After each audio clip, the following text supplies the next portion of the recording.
സംന്യാസാശ്രമധർമ്മവിധാത്രീം ബ്രഹ്മജ്ഞാനസുധാരസദാത്രീം സദ്ഗുരുരൂപധരാം സർവജ്ഞാം അമൃതാനന്ദമയീം പ്രണമാമി. സ്ഥാപകായ ച ധർമ്മസ്യ സർവധർമ്മസ്വരൂപിണേ അവതാരവരിഷ്ഠായ രാമകൃഷ്ണായ തേ നമഃ.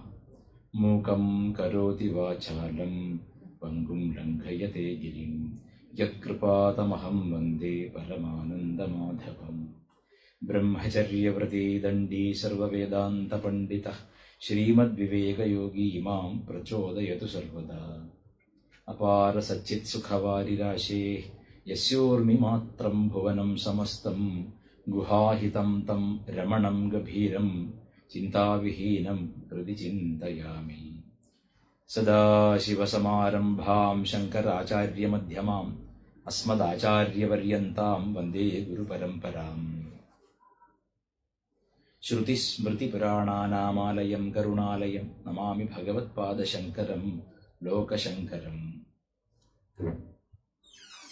അപാര കരുണാസിന്ധും ജ്ഞാനദം ശാന്തരൂപിണം ശ്രീചന്ദ്രശേഖരഗുരും പ്രണമാമി മുദാന്വഹം.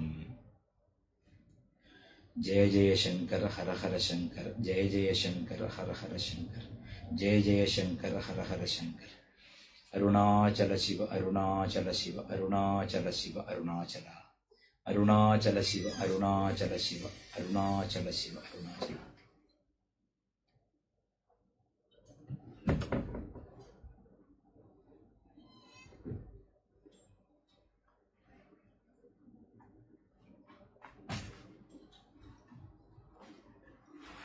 നമസ്കാരം. നമ്മൾ കഴിഞ്ഞ ദിവസം ഇന്നലെ കഴിഞ്ഞ ഉദ്ഘാടന സമയത്ത് ഏറെക്കുറെ ശങ്കരാചാര്യസ്വാമികളുമായി ബന്ധപ്പെട്ട കാര്യങ്ങളെപ്പറ്റി നമ്മൾ ചർച്ച ചെയ്തിരുന്നു.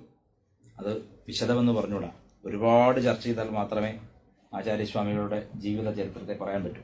ശങ്കരാചാര്യർ എന്നൊരു ടോപ്പിക് തന്നെ വെച്ചിട്ട് 7 ദിവസം നടത്തിയാലും തീരാത്തത്ര വിഭവങ്ങൾ നമുക്ക് തന്നിട്ടാണ് ആചാര്യസ്വാമികൾ സ്വധാമത്തിലേക്ക് മടങ്ങിയത്. അങ്ങനെ പറയുമ്പോൾ ശങ്കരാചാര്യസ്വാമികളെ പറ്റിയുള്ള അദ്ദേഹത്തിൻ്റെ കൃതികളെ പറ്റിയുള്ള അദ്ദേഹം എന്ന് പറഞ്ഞുകൂടെങ്കിലും സംജ്ഞയിൽ അങ്ങനെ പറയാൻ പറ്റില്ല, ദേഹമല്ല, ദേഹാതീതമായൊരുണ്മ. അപ്പം അതുകൊണ്ട് ഭഗവാൻ ശങ്കരാചാര്യസ്വാമികളെ പറ്റി നമുക്ക് പറയുന്നതിന്, വാക്കാൽ പ്രകടിപ്പിക്കാൻ പറ്റുന്നതിന് പരിധിയുണ്ട്. നമുക്കെല്ലാവർക്കും അറിയാം, നാം കേരളീയരാണ്. നമ്മുടെ ഏറ്റവും വലിയ അഭിമാനം ശരിക്കും ആചാര്യസ്വാമികളാണ്. ഇന്നലെ ഉദ്ഘാടനം ചെയ്യവേ ജസ്റ്റിസ് ദേവൻ രാമചന്ദ്രൻ സാർ പറഞ്ഞല്ലോ, നമുക്ക് ഏറ്റവും അഭിമാനകരമായ നമ്മുടെ നേട്ടമെന്ന് പറയുന്നത് നമ്മുടെ വൈജ്ഞാനിക സമ്പത്ത്, ആത്മീയ സമ്പത്ത്. ആ ആത്മീയ സമ്പത്തിൽ ഏറ്റവും വലിയ സംഭാവന നൽകിയത് ആചാര്യസ്വാമികളാണ്. പക്ഷേ നമുക്ക് ഇന്ന് വരെയും ആചാര്യസ്വാമികൾ ജനിച്ച നാട്ടിലുള്ള എയർപോർട്ടിന് ഒരു പേരിടാൻ സാധിക്കുന്നില്ല. ഒരു പേരില്ലാഞ്ഞിട്ടല്ല, അത് ഹിന്ദു പേരായി പോകുമോ എന്ന പേടിയാണ്. ഏതൊരു നാട്ടിലും ആ നാട്ടിൽ ജനിച്ച ഏറ്റവും പ്രമുഖ വ്യക്തിത്വത്തിൻ്റെ പേരാണ് പൊതുവെ അവിടെയുള്ള വലിയ സ്ഥാപനങ്ങൾക്ക് കൊടുക്കുക. ഞാൻ ഏതാനും വർഷങ്ങൾക്ക് മുമ്പേ തന്നെ ഇങ്ങനെ 2-3 കത്തുകൾ രാഷ്ട്രീയ മേഖലയിൽ സ്വാധീനമുള്ളവർക്ക് അയച്ചിരുന്നു. അതായത് ആദിശങ്കര ഇന്റർനാഷണൽ എയർപോർട്ട് എന്ന് പേരിടണം. ആദിശങ്കര ഇന്റർനാഷണൽ എയർപോർട്ട് എന്ന് പേരിട്ടാൽ അത് ചുരുക്കെഴുത്തിൽ അബ്രിവിയേഷനിൽ ഏഷ്യ എന്ന് വരും. അപ്പോൾ ഏഷ്യയുടെ ദീപം ശരിക്കും പൗരസ്ത്യ ദീപമെന്ന് ബുദ്ധനെയാണ് വിശേഷിപ്പിക്കുന്നതെങ്കിലും യഥാർത്ഥത്തിൽ നാം ശാസ്ത്രം പഠിച്ചാൽ പൗരസ്ത്യ ദീപം എന്നത് ആദിശങ്കര ഭഗവത്പാദാചാര്യനാണ്. എഡ്വിൻ ആർണോൾഡല്ലേ അത് എഴുതിയത്? എഡ്വിൻ ആർണോൾഡിന്റെ പുസ്തകമാണ് light of Asia. Light of Asia എന്ന് അദ്ദേഹം വിശേഷിപ്പിച്ചത് ഭഗവാൻ ബുദ്ധനെയാണ്. പക്ഷേ ബൗദ്ധ സിദ്ധാന്തത്തെ, ബൗദ്ധ ആദർശത്തെ, ബൗദ്ധ ദർശനങ്ങളെ സ്വസിദ്ധാന്തത്തിന്റെ ബലത്തിൽ സത്യത്തിൽ അരിഞ്ഞു തള്ളുകയാണ് ആചാര്യസ്വാമികൾ ചെയ്തത്. അത്രയധികം മേധാപ്രഭാവം. അപ്പം മേധ എന്ന ശബ്ദത്തിന് കേവലം ബുദ്ധി എന്നല്ല അർത്ഥം, വൈദിക മേധ. മേധ എന്ന് പറഞ്ഞാൽ വൈദിക ശബ്ദങ്ങളുടെ താത്പര്യം ഗ്രഹിക്കാനുള്ള കഴിവിനെയാണ് മേധ എന്ന. അപ്പോൾ ബുദ്ധിയും മേധയും തമ്മിലുള്ള വ്യത്യാസം എന്താണ് എന്ന് ചോദിച്ചാൽ കുറച്ചുകൂടെ അടുപ്പിക്കണം. ബുദ്ധിയും മേധയും തമ്മിലുള്ള വ്യത്യാസം എന്താണെന്ന് ചോദിച്ചാൽ, ബുദ്ധി ഗ്രഹണ സാമർഥ്യമാണ്, കാര്യങ്ങളെ ഗ്രഹിക്കാനുള്ള സാമർഥ്യമാണ്, ചിലതിനെ അനലൈസ് ചെയ്യാനുള്ള സാമർഥ്യമാണ്, ഭൗതിക വിജ്ഞാനത്തെ ഉൾക്കൊള്ളുവാനുള്ള കഴിവാണ്. പക്ഷെ മേധ എന്ന ശബ്ദം അത് വേദത്തെ സംബന്ധിച്ച് വൈദികീ മേധ എന്ന് പറയും. ആചാര്യസ്വാമികൾ തന്നെ പറയുന്നുണ്ട് വൈദികീ മേധ എന്ന് വെച്ചാൽ വേദത്തിന്റെ സൂക്ഷ്മ താത്പര്യത്തെ ഗ്രഹിക്കുവാനുള്ള ശക്തിയെയാണ് മേധ എന്ന് പറയുന്നത്. നമ്മൾ പറയും കുഞ്ഞ് മേധാശാലിയാണ്, മേധാവിയാണ് നമ്മൾ പറയില്ലേ. സ്ഥാപനത്തിന്റെ മേധാവി എന്ന് പറയുമ്പോൾ അവിടെ ഈ അർത്ഥം യുക്തമാവുന്നില്ല. അവിടെ തലവൻ എന്ന അർത്ഥമേ ഉദ്ദേശിക്കുന്നത്. നമ്മുടെ തമിഴിൽ തലൈവർ, അവിടെയും തലയുണ്ടല്ലോ. ശിരസുമായി ഉത്തമാംഗവുമായി ബന്ധപ്പെട്ട എന്തോ ഒന്നാണ് മേധ എന്ന് നമുക്കറിയാം. പക്ഷെ ഉത്തമാംഗത്തിലെ ഏത് ശക്തിയാണ് ശരിക്കും മേധ? ഉത്തമാംഗത്തിലെ വേദശബ്ദത്തെ വേദപരികൽപ്പനകളെ ഉൾക്കൊള്ളുവാനുള്ള, സൂക്ഷ്മാർത്ഥത്തെ ഗ്രഹിക്കുവാനുള്ള സാമർഥ്യത്തെയാണ് മേധ എന്ന് പറയുന്നത്. അങ്ങനെ മേധാശാലികളിൽ, ഭൂമിയിൽ ജനിച്ച സഹസ്രാബ്ദങ്ങൾ കൊണ്ട് ജനിച്ച മേധാശാലികളിൽ ഏറ്റവും പ്രസക്തമായ സംഭാവന നൽകിയ മേധാവി അല്ലെ മേധാശാലി നമ്മുടെ ശങ്കര ഭഗവത്പാദാചാര്യരാണ്. ഇത് കേവലം ഒരു തർക്കത്തിന് വേണ്ടി പറയുന്നല്ല. ഇത് തർക്കിക്കാൻ സാധിക്കാത്തത്ര സ്ഥിരപ്പെടുത്തിയിട്ടുള്ള, സിദ്ധാന്തം ചമച്ചിട്ടുള്ള മേധയാണ്. അതറിയണമെങ്കിൽ നമ്മൾ പ്രസ്ഥാനത്രയ ഭാഷ്യം പഠിക്കാൻ നമുക്ക് അവസരം വന്നു ചേരണം. പക്ഷെ അതിലൊരു കുഴപ്പമുണ്ട്. വളരെ ചെറുപ്പത്തിലെ, നമ്മൾ വളരെ ചെറിയ പ്രായത്തിലെ വൈദികമായ ഒരു ശിക്ഷണത്തിലൂടെ കടന്നു പോയാൽ മാത്രമേ നമുക്ക് അത്തരത്തിലുള്ളൊരു മേധാശക്തിയെ രൂപീകരിക്കാൻ സാധിക്കൂ. ഇപ്പൊ ഞാൻ എപ്പോഴും ഒരു കഥ ഓർക്കാറുണ്ട്. ഇത് മുല്ല നസറുദ്ദീനെ പറ്റി പറഞ്ഞു കേട്ടിട്ടുള്ള കഥയാണ്. ഇത് ഓഷോ പറഞ്ഞ കഥയാണ്. അദ്ദേഹത്തിന്റെ ജീവിതത്തിലുള്ള ഒരു സംഭവമാണ്. നസറുദ്ദീൻ അദ്ദേഹത്തിന്റെ സുഹൃത്ത് ജലീലിനെ കാണാൻ വേണ്ടി പോയ സമയത്ത് ജലീല് എവിടെയോ ഒരു വിവാഹത്തിന് പോകാൻ നിൽക്കുകയാണ്. അപ്പൊ പറഞ്ഞു, സുഹൃത്തെ, വളരെ കാലമായി നമ്മൾ കണ്ടിട്ട്, നിന്നെ കണ്ടാൽ എനിക്ക് വലിയ സന്തോഷമുണ്ട്, നമുക്കൊരു വിവാഹത്തിന് പോവാം, എൻ്റെ നാട്ടിൽ തന്നെയുള്ള വിവാഹമാണ്. അപ്പൊ ജലീൽ പറഞ്ഞു അത്രേ, എനിക്ക് നല്ല വലിയ പണക്കാരന്റെ വീട്ടിലേക്കാണ് പോകാനുള്ളത്, നീ ആണെങ്കിൽ യാത്ര ചെയ്ത് മുഷിഞ്ഞ വസ്ത്രമായിട്ടാണ് വന്നിരിക്കുന്നത്, അപ്പൊ നീ ഈ വസ്ത്രം ഒന്ന് മാറ്റുക. അപ്പൊ അദ്ദേഹം പറയൂ, ഞാൻ വസ്ത്രമൊന്നും കരുതിയിട്ടില്ല, നിന്നെ ഒന്ന് വന്ന് കണ്ട് അല്പനേരം സംസാരിച്ച് തിരിച്ചു പോകാനാണ് വന്നത്. അപ്പോൾ അതിനെന്താ വിഷമം, ഞാൻ എൻ്റെ അലമാരിൽ ഒരുപാട് വസ്ത്രമുണ്ടല്ലോ എന്ന് പറഞ്ഞിട്ട് നല്ല ഒരു വസ്ത്രം കൊടുത്തു. അങ്ങനെ നടന്നു പോകുന്ന വഴിക്ക് ഇടയ്ക്കിടയ്ക്ക് ആളുകളെ കാണുമല്ലോ, നാട്ടിലല്ലേ. അപ്പൊ ജലീൽ സുഹൃത്തുക്കളെ പരിചയപ്പെടുത്തുന്നുണ്ട്. ഇതെന്റെ സുഹൃത്താണ്, നസറുദ്ദീൻ എന്നാണ് പേര്, ദൂരെ നിന്ന് വന്നാണ്, പണ്ട് കാലത്ത് കണ്ടാണ് ഞങ്ങള്, ഇപ്പൊ വീണ്ടും ഇപ്പൊ കാണുകയാണ്. അപ്പോൾ കൂടെ വന്ന് ആളുകൾ പറയാം, നസറുദ്ദീൻ നല്ല വസ്ത്രമാണല്ലോ എന്ന് പറയുമ്പോൾ ഉടനെ ജലീൽ പറയത്തില്ലേ, ഇത് ഞാൻ കൊടുത്ത വസ്ത്രമാണ് എന്ന് പറയും. അങ്ങനെ 3-4 തരത്തിൽ ഇങ്ങനെ സ്ഥലത്ത് പോയപ്പോഴും എന്തൊക്കെ പറഞ്ഞാലും അവസാനം പറയാ, ഇത് ഞാൻ കൊടുത്ത വസ്ത്രമാണ്. മനസ്സിലായില്ലേ? ഈ താൻപോരിമയുടെ പ്രകാശത്തിലല്ല ഒരു വൈദികി മേധ വരേണ്ടത്. ചെറുപ്പത്തിലേ പഠിച്ചിട്ടല്ല വേദാന്തം പഠിക്കുന്നെങ്കിൽ തന്റെ ഉള്ളിലുള്ള അഹന്ത അറിയാതെ പൊന്തി വരും. ജലീൽ കൊടുത്ത വസ്ത്രം പോലെ എന്തു പറയും, ഇടയ്ക്കിടയ്ക്ക് ഞാൻ എന്ന ആ ഭാവം പൊന്തി വന്നുകൊണ്ടിരിക്കും. ആ ചെറുപ്പത്തിലെ ആ വൈദികീ മേധയെ നമ്മൾ ആ ശിക്ഷണത്തിലൂടെ വളർത്തിയെടുത്തു കഴിഞ്ഞാൽ ആ മേധ ശുദ്ധമായ ഒരവസ്ഥയെ പ്രാപിക്കും. അതിനെയാണ് ആചാര്യന്മാര് ചിത്തശുദ്ധി എന്ന് പറയുന്നത്. ചിത്തശുദ്ധി നമ്മൾ കേട്ടിട്ടുണ്ടാവും, ചിത്തശുദ്ധി. മന്ത്രം കൊടുക്കുക, ശിഷ്യന് മന്ത്രോപദേശം കൊടുക്കുക. ഉപദേശം എന്ന് പറഞ്ഞാൽ, സത്യം പറഞ്ഞാൽ, ഗുരു തന്റെ ലോകത്തിലേക്ക് ശിഷ്യനെ കൂട്ടിക്കൊണ്ടുപോവുകയാണ്.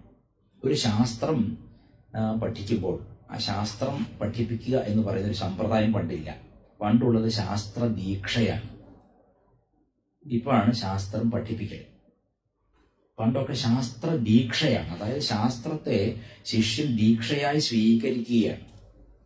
അപ്പൊ നല്ല രസകരമായിട്ടൊരു ഉദാഹരണം അമ്മ പറയാറുണ്ട്, മന്ത്രം കൊടുത്തു കഴിഞ്ഞാൽ അത് ഏതുപോലെയാണ്, പാല് തൈരൊഴിച്ച് ഉറയൊഴിച്ച് വെക്കുന്ന പോലെയാണ്. ഇതിൽ നല്ലൊരു ഉദാഹരണം പറയാനില്ല. അതായത് പാല് തൈരായി പരിണമിച്ചതാണ് ഗുരുവിന്റെ മേധ. പാല് എന്ന് പറയുന്നത് നമ്മുടെ എല്ലാം അജ്ഞാനബദ്ധമായിട്ടുള്ള സാധാരണ മനസ്സാണ്. ആ സാധാരണ മനസ്സ് ബ്രഹ്മാകാരത്തെ പ്രാപിക്കുന്നു. അല്ലെങ്കിൽ സാധാരണ വൃത്തികളിൽ വലയുന്ന മനസ്സ് ബ്രഹ്മാകാര വൃത്തിയെ പ്രാപിച്ചിരിക്കുന്നതാണ് ഗുരു. നമ്മളും ഗുരു നമ്മളുടെ വ്യത്യാസം മാത്രമാണ്. നമ്മൾ ലോകവ്യവഹാരത്തിന്റെ ലോകവൃത്തികളെ ആശ്രയിച്ചുകൊണ്ട് നിൽക്കുന്നു. ഗുരുവിന്റെ മനസ്സെന്ന് പറയുന്നത് മനസ്സല്ല, മറിച്ച് അത് ആത്മാകാരം തന്നെയാണ്, ആത്മവസ്തു തന്നെയാണ്. കാരണം ആ മനസ്സ് അതിന്റെ വൃത്തികളെ ഇല്ലാതാക്കിയിട്ട്, വൃത്തി എന്ന് പറഞ്ഞാൽ എന്താ നമ്മളെന്ന് പറയാ, ആ ചലനം അല്ലേ, പ്രകമ്പനം അല്ലെങ്കിൽ വികാരം എന്നൊക്കെ പറയും. ആ വികാരങ്ങളെല്ലാം നിശേഷം ശമിപ്പിച്ച ശേഷം ആത്മാവ് തന്നെ താനായി തീരുന്ന, അല്ലെങ്കിൽ തന്റെ ഉണ്മ മാത്രമായി ഗുരു വിഹരിക്കുന്നു. അതുകൊണ്ട് ഗുരുവിന് ബ്രഹ്മാകാര വൃത്തിയും ശിഷ്യന് മനോവൃത്തിയുമാണ്. ഇപ്പൊ മനോവൃത്തി 10,000-കണക്കിന് കല്ലോലങ്ങൾ വന്ന് വിളകുന്ന ഒരു കുളം പോലെ അല്ലെങ്കിൽ നദി പോലെ ഇങ്ങനെ ചലിച്ചുകൊണ്ടിരിക്കുന്ന, സദാ ചലിച്ചുകൊണ്ടിരിക്കുന്ന ഒരു വൃത്തിയാണത്. എങ്കിൽ ആ വൃത്തിയിലേക്കാണ്, ആ ചലിച്ചുകൊണ്ടിരിക്കുന്ന അജ്ഞാനമുള്ള മനസ്സിലേക്കാണ് ഗുരു ബ്രഹ്മാകാര വൃത്തിയിലുള്ള ഒരു ശബ്ദം കേൾപ്പിക്കുന്നത്. അത് വലത്തെ ചെവി. ഞങ്ങളെല്ലാം ചെറുപ്പത്തിൽ ഗായത്രി ഉപദേശിച്ചിന് പട്ടിന്റെ ഉള്ളിൽ പോകാന്ന് പറയും. പട്ടിന്റെ ഉള്ളിൽ ഗുരു അച്ഛനാണ് ഉപദേശിക്കുന്നത്. അച്ഛൻ കുഞ്ഞ്, ഈ കുഞ്ഞും അച്ഛനും ഒരു പട്ടിന്റെ ഉള്ളിൽ പോയിട്ട് കുഞ്ഞിന്റെ വലത്തെ ചെവിയിൽ ഗായത്രി മന്ത്രോപദേശം ചെയ്യുന്നു അച്ഛൻ ഈ ഗായത്രി മന്ത്രോപദേശം നിത്യേന സഹസ്രാവർത്തി ജപിച്ച് ലക്ഷോപലക്ഷം ജപിച്ച ആയിരിക്കണം. കാരണം 7 വയസ്സിൽ ഉപനയനം കഴിഞ്ഞാൽ 27 വയസ്സിൽ വിവാഹം കഴിഞ്ഞ് അതിലൊരു കുഞ്ഞുണ്ടായി 28 29 വയസ്സിലാവും അച്ഛൻ ഗായത്രി സാധാരണഗതിയിൽ ഉപദേശിക്കുക. അപ്പോഴേക്ക് നിത്യേന സഹസ്രാവർത്തി ചെയ്യുന്ന അച്ഛൻ ലക്ഷോപലക്ഷം തവണ ഈ ഗായത്രി മന്ത്രത്തെ പുരസ്ചരണം ചെയ്ത് തന്റെ ചിത്തവൃത്തിയെ ഗായത്രിയുമായി സാത്മ്യപ്പെടുത്തിയിട്ടുണ്ടാവും, ഒന്നാക്കിയിട്ടുണ്ടാവും. ആ ശബ്ദമാണ് അച്ഛൻ കുഞ്ഞിന്റെ വലത്തെ ചെവിയിൽ ഉപദേശിക്കുന്നത്. ഇതുപോലെ ഗുരു ബ്രഹ്മാകാര വൃത്തിയായി തീർന്നിരിക്കുന്ന തന്റെ ചിത്തം എന്ന് പറഞ്ഞുകൂടാ, വിമലീകരിക്കപ്പെട്ട തന്റെ ആത്മസ്വരൂപത്തിന്റെ ഒരു അംശമാണ് ശബ്ദരൂപേണ ശിഷ്യന്റെ ചെവിയിലേക്ക് പറഞ്ഞു കൊടുക്കുന്നത്. അത് പല ഉപദേശമാവും, വേദാന്ത മാത്രമായ, അതായത് ആത്മവിചാര മാത്രമായ വേദാന്ത വാക്യങ്ങളായിരിക്കാം. അഹം ബ്രഹ്മാസ്മി, പ്രജ്ഞാനം ബ്രഹ്മ, തത്വമസി, അയം ആത്മാ ബ്രഹ്മ ഇത്യാദി മഹാവാക്യങ്ങളാവാം. അല്ല ഏതെങ്കിലും ദേവതാ വിശേഷത്തെ സംബന്ധിച്ചുള്ള മന്ത്രമായിരിക്കാം. ഓം നമ ശിവായ, ഓം നമോ നാരായണായ, ഓം നമോ ഭഗവതേ വാസുദേവായ, ഏത് മന്ത്രവുമാവാം. ആ മന്ത്രം ഗുരു ഉച്ചരിക്കുമ്പോഴുള്ള പ്രത്യേകത എന്താണ്? ഗുരു ചിത്തവൃത്തികളെ നിശേഷമടക്കി ആത്മാകാര വൃത്തിയിൽ വർത്തിക്കുന്ന ആളായതുകൊണ്ട് ഗുരുവിന്റെ ശബ്ദവും പാടല്ലാത്ത വാക്കാണ്. ഒരിക്കൽ ആരോ രാമകൃഷ്ണദേവനോട് ചോദിച്ചു, ഭഗവാനെ എന്താണ് ബ്രഹ്മം? അപ്പൊ ഭഗവാൻ ചിരിച്ചോട് പറയാണ്, ആരും എച്ചിലാക്കാത്തൊരു വാക്കാണ് ബ്രഹ്മം. ആരും എച്ചിലാക്കാത്തൊരു വാക്ക് എന്ന് പറഞ്ഞ അർത്ഥം, ഉച്ചരിച്ചിട്ട് അറിഞ്ഞുച്ചരിച്ചിട്ടില്ല ആരും. അറിഞ്ഞവൻ ഉച്ചരിക്കാൻ പറ്റിയിട്ടുമില്ല. അപ്പൊ ഉച്ചരിച്ചവൻ അറിഞ്ഞിട്ടില്ല. ഉച്ചരിക്കാൻ പറ്റാത്ത എന്തോ അതാണ് ബ്രഹ്മം. ഉച്ചരിച്ചാൽ അത് എച്ചിലായി. ഇന്നലെ ഞാൻ പറഞ്ഞല്ലോ, truth at the moment it is spoken it becomes untruth. സത്യം ഉച്ചരിക്കുന്ന നിമിഷം തന്നെ അസത്യമായി മാറുന്നു. Truth gets contaminated by uttering. ശബ്ദം ഉച്ചരിക്കുമ്പോൾ ആ ശബ്ദം പങ്കിലമാകുന്നു, അല്ലെ? അപ്പൊ പങ്കിലമാവാത്തൊരു ശബ്ദമാണ് ബ്രഹ്മം എന്ന് പറഞ്ഞാൽ ആർക്കും ഇത് അറിഞ്ഞ ശേഷം ഇത് ഉച്ചരിക്കാൻ പറ്റിയിട്ടില്ല. അതുകൊണ്ടാണ് ആചാര്യസ്വാമികൾ പറഞ്ഞത് ബ്രഹ്മതത്വം അവഗമ്യമാനവ. ആരാണ് അവതാരം? ബ്രഹ്മതത്വം തന്നെ താഴേക്ക് വന്നതാണ് അവതാരം. ബ്രഹ്മത്തെ സാക്ഷാത്കരിച്ച ശേഷം തന്നെ ഉപദേശിക്കാൻ വേണ്ടി അജ്ഞാനത്തെ സ്വീകരിച്ചവനാണ് ഗുരു. കാരണം അജ്ഞാനത്തെ സ്വീകരിക്കാതെ ആർക്കും ഗുരു ആവാൻ പറ്റില്ല. കാരണം രാമകൃഷ്ണദേവൻ വീണ്ടും പറയുകയാണ്, തനിത്തങ്കം ബ്രഹ്മം, ചെമ്പു ചേർത്താൽ അവതാരം. ആഭരണം അവതാരം, തനിത്തങ്കം പരബ്രഹ്മം. പരബ്രഹ്മം അവതരിക്കില്ല. രമണ മഹർഷിയുടെ ആശ്രമത്തിൽ പോകുമ്പോൾ തിരുവണ്ണാമലയിൽ നമ്മൾ കയറി ചെല്ലുമ്പോൾ തന്നെ ബുക്ക് സ്റ്റോളിന്റെ അവിടെ ഒരു പഴയ ബോർഡ് കാണാം. അതിൽ എഴുതി വെച്ചിട്ടുണ്ട്, ഭഗവാനോട് ആൾ ചോദിക്കണം, അങ്ങ് ആരുടെ അവതാരമാണ്? അങ്ങ് പൂർണ്ണാവതാരമല്ലേ? ഇപ്പൊ ഭഗവാൻ പറയാണ്, എല്ലാ അവതാരങ്ങളും അംശമായിരിക്കും. പൂർണ്ണമായിട്ട് അവതരിക്കാൻ പറ്റില്ല. പൂർണ്ണമായിട്ട് എങ്ങനെ അവതരിക്കുക? പൂർണ്ണമായിട്ട് എങ്ങോട്ട് അവതരിക്കാൻ? നമ്മളില്ലാത്തൊരു ലോകത്ത് ബ്രഹ്മമില്ലാതിരിക്കുമോ? നമ്മളുള്ള ലോകത്ത് ബ്രഹ്മം ഇല്ലാതിരിക്കുമോ? ഏതിലേക്കാണ് അവതരിക്കുന്നത്? ബ്രഹ്മം എന്നത് സർവം ഖണ്ഡിതം ബ്രഹ്മ, സകലതും അത് തന്നെയാണ്. പിന്നെ അത് എങ്ങോട്ട് അവതരിക്കാനാണ്? അപ്പോൾ അവതരിക്കുന്നുവെങ്കിൽ തന്നെ അത് അംശമായിരിക്കും. കാരണം അംശത്തിനെ അവതരിക്കാൻ പറ്റും. താഴേക്ക് വരണമെങ്കിൽ, അവതാരം താഴേക്ക് വരലാണല്ലോ, താഴേക്ക് വരണമെങ്കിൽ ഒരു അംശത്തെ സ്വീകരിച്ചിരിക്കും. പക്ഷേ ഭഗവാൻ പറയാണ്, രമണ ഭഗവാൻ പറയാണ്, ജ്ഞാനി പൂർണ്ണനാണ്. കാരണം ജ്ഞാനി അല്പത്തിൽ നിന്ന് പൂർണ്ണത്തിലേക്ക് സഞ്ചരിച്ച് അല്പത്തെ വെടിഞ്ഞവനാണ്, പൂർണ്ണമായി തീർന്നവനാണ്. അപ്പൊ ജ്ഞാനി പൂർണ്ണനാണ്, അവതാരം എപ്പോഴും അംശമായിരിക്കും. വളരെ വളരെ ആഴത്തിൽ ചിന്തിക്കേണ്ട വിഷയമാണ്. എന്തിനാണ് ഇത് പൂർവ്വപീഠികയായിട്ട് പറയുകയാണ്? കാരണം ശാസ്ത്രമേതും, ഇപ്പൊ നമ്മളിവിടെ ശിവാനന്ദ ലഹരി ചർച്ച ചെയ്യുകയാണ്. ഈ ശിവാനന്ദ ലഹരി പ്രഭാഷണം നടത്തുക, പ്രസംഗിക്കുകയല്ല. നമ്മൾ ഇതിനൊരു ശാസ്ത്ര ദീക്ഷയായിട്ട് എങ്ങനെ ഉൾക്കൊള്ളാം എന്ന് ചിന്തിക്കണം. ഏത് കൃതി പഠിക്കുമ്പോഴും, ഇപ്പൊ ഈ ബുക്ക് സ്റ്റോളിൽ എല്ലാ കൃതികളും അവൈലബിൾ ആണ്. പല പല ആചാര്യന്മാരും എഴുതിയ വ്യാഖ്യാനങ്ങളോടുകൂടി എല്ലാ കൃതികളും ബുക്ക് സ്റ്റോളിൽ അവൈലബിൾ ആണ്. അപ്പൊ ചോദ്യം എത്രയേ ഉള്ളൂ, ഈ ഗ്രന്ഥം വാങ്ങി പഠിക്കുമ്പോൾ അതെന്റെ ഉള്ളിൽ കയറുമോ? അവിടെയാണ് പ്രശ്നം. തപസ്വിയുടെ ശബ്ദം കേട്ടിട്ട് പഠിക്കണം എന്നുള്ളത് പൂർവികരുടെ ഒരു രീതിയാണ്. പണ്ടൊക്കെ സംസ്കൃതം പഠിക്കണമെങ്കിൽ ഇന്റർനെറ്റിൽ നിന്ന് സംസ്കൃതത്തിന്റെ പുസ്തകം ഡൗൺലോഡ് ചെയ്യുകയല്ല ചെയ്യുക, അല്ലെങ്കിൽ പുസ്തകം വാങ്ങുകയല്ല ചെയ്യുക. സംസ്കൃതം കാലങ്ങളായി പഠിപ്പിച്ചു വരുന്ന ശീലമുള്ള ഒരു ആചാര്യനെ തേടിപ്പോയി അദ്ദേഹത്തിന്റെ ഇല്ലത്തോ അദ്ദേഹത്തിന്റെ വീട്ടിലോ പോയി താമസിച്ച് പഠിക്കുകയാണ് പതിവ്. ഇൻക്ലൂഡിങ് ആര്? നമ്മുടെ മേൽപ്പത്തൂർ പോലും അറിയാലോ. അങ്ങനെയാണ് സംസ്കൃതം പഠിച്ചത്. തുടർന്നുള്ള കഥയൊക്കെ നമുക്കറിയാം. എങ്കിലും പറഞ്ഞതിന്റെ അർത്ഥം, കാരണം എനിക്ക് തോന്നുന്നു കേരള പാണിനി എന്നൊക്കെ വിളിക്കാൻ ശരിക്കും യോഗ്യനായിട്ടുള്ള വ്യക്തി തന്നെയാണ് മേൽപ്പത്തൂർ. കാരണം അത്ര ക്ലിഷ്ടമായ സംസ്കൃതമാണ്, ക്ലിഷ്ടതരം എന്ന് പറയാം, അത്രയും ക്ലിഷ്ട സംസ്കൃതമാണ്. അത്രയും വലിയൊരു ഭാഷാ ശക്തി അദ്ദേഹത്തിന് വന്നിട്ടുണ്ടെങ്കിൽ അദ്ദേഹത്തിന്റെ ഗുരു അതിലേറെ പ്രഗത്ഭനായിരുന്നിരിക്കണം. അപ്പൊ അദ്ദേഹത്തിന്റെ ഗുരുവിന്റെ വീട്ടിൽ പോയി കണ്ട് താമസിച്ച് സേവ ചെയ്താണ് പഠിച്ചത്. ശ്രീകൃഷ്ണ ഭഗവാൻ ഗീതയിൽ പറയുന്നുണ്ടല്ലോ, തദ്വിദ്ധി പ്രണിപാതേന പരിപ്രശ്നേന സേവയാ. അത് അറിയണമെങ്കിൽ, ആ തത്വത്തെ അറിയണമെങ്കിൽ നമസ്കാരത്തോടുകൂടി ചില്ല നമസ്കരിക്കുക, വീണ് നമസ്കരിക്കണം. പ്രണിപാതേന പരിപ്രശ്നേന, സംശയങ്ങൾ ഉണർത്തിച്ച് ചോദിച്ച് സേവ ചെയ്തുകൊണ്ട് ജീവിക്കണം. അപ്പൊ ഗുരുവെ സേവിച്ച് ഗുരുവിൽ നിന്ന് ശാസ്ത്രം സമ്മാനമായി വാങ്ങാൻ ഉള്ള ഒരു മനസ്ഥിതി ഇന്നില്ല. കാരണം ഇന്ന് ആധുനിക ലോകത്ത് ഒരു പ്രഭാഷണം ശ്രവിക്കാനുള്ള ക്ഷമ നമുക്കില്ല. വിശേഷിച്ച് ലൗകികമായ ഉദാഹരണങ്ങൾ പറഞ്ഞില്ലെങ്കിൽ ശ്രദ്ധ ഒട്ടും ഉണ്ടാവില്ല. ഇപ്പൊ മുൻകാലങ്ങളിൽ ഒരു ഭഗവത്ഗീത സത്രമോ എന്തോ നടന്ന സമയത്ത്, സപ്താഹമായിട്ട് എത്ര ദിവസം 11 ദിവസമായിട്ട് നടത്തുകയാണ്, സപ്താഹമല്ല. അപ്പൊ ആ സമയത്ത് വന്ന സന്യാസി വളരെ ലൗകികമായ ഉദാഹരണങ്ങൾ പറയുന്നു. വളരെ ലൗകികം എന്ന് പറഞ്ഞാൽ നമ്മൾ ഈ ഇംഗ്ലീഷുകാർ ബെഡ്റൂം ജോക്സ് എന്നൊക്കെ പറയുന്ന രീതിയിലുള്ള ജോക്സ് ഒക്കെ. അപ്പൊ ഞാൻ അദ്ദേഹത്തോട് ചോദിച്ചു, അങ്ങ് ഇങ്ങനെ പറയുന്നത് എത്രത്തോളം യുക്തമാണ്? കാരണം ഇതം ഗീതാശാസ്ത്രം സമസ്ത വേദാർത്ഥ സാരസംഗ്രഹഭൂതം ദുർവിജ്ഞേയാർത്ഥം എന്ന് ആചാര്യസ്വാമികൾ ഈ ഭാഷ്യത്തിന്റെ ഉപോദ്ഘാതത്തിൽ എഴുതിയിട്ടുണ്ടല്ലോ. അതായത് ഈ ഗീതാശാസ്ത്രം സമസ്ത വേദങ്ങളെയും ആറ്റിക്കുറുക്കിയ സാരഭൂതമാണ്. മാത്രവുമല്ല ഇത് ഇത് മനസ്സിലാക്കാൻ പ്രയാസമുള്ളതാണ്. ജ്ഞാനികൾക്ക് പോലും ഇത് പെട്ടെന്ന് പിടികിട്ടുന്ന ശാസ്ത്രമല്ല. കാരണം പറഞ്ഞിരിക്കുന്ന സാക്ഷാൽ നാരായണനാണ് ഭൂമിയിൽ അവതരിച്ച് ഇത് ഉപദേശിച്ചിരിക്കുന്നത്. ഇത് ബ്രഹ്മ വിദ്യയാണ്, ഉപനിഷത്തുക്കളുടെ ബ്രഹ്മവിദ്യയാണ്. ഇത് പറയുമ്പോൾ എന്തിനാണ് സ്വാമിജി അങ്ങ് ഇത്രയും, അത് മോശം എന്ന് ഞാൻ പറയുന്നില്ല, ലൈംഗികതയോ അല്ലെങ്കിൽ ആ വിജ്ഞാനമോ തെറ്റെന്നോ മോശമെന്നോ ഞാൻ പറയുന്നില്ല. പക്ഷെ ഒരു ബ്രഹ്മവിദ്യയുടെ സാഹചര്യത്തിൽ ഇത് കൂടുതൽ കൂടുതൽ ചിത്തവൃത്തികൾ ഉണ്ടാക്കുകയില്ലേ എന്ന എന്റെ സ്വാഭാവിക സംശയം.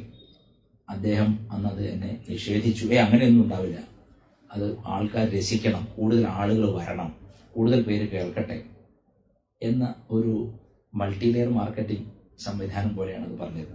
പക്ഷെ പിന്നീട് എന്തോ ദൗർഭാഗ്യവശാൽ ഈ സന്യാസി തീർത്തും ലൗകികനായി തീരുകയും ചെയ്തു. അപ്പൊ പറഞ്ഞതിന്റെ അർത്ഥം, വക്താവിന്റെ ചിത്തത്തിൽ ഉദിക്കാത്തൊരു ചിന്ത ഉദാഹരണമായി അയാൾക്ക് പറയാൻ സാധിക്കില്ല. പറ്റുമോ? അപ്പൊ വക്താവിന്റെ ചിത്തം വിമലമല്ലെങ്കിൽ ആ പറയുന്ന വാക്കുകളിലും ആ പങ്കം അല്ലെങ്കിൽ ആ ഒരു കറ വന്നു ചേരും.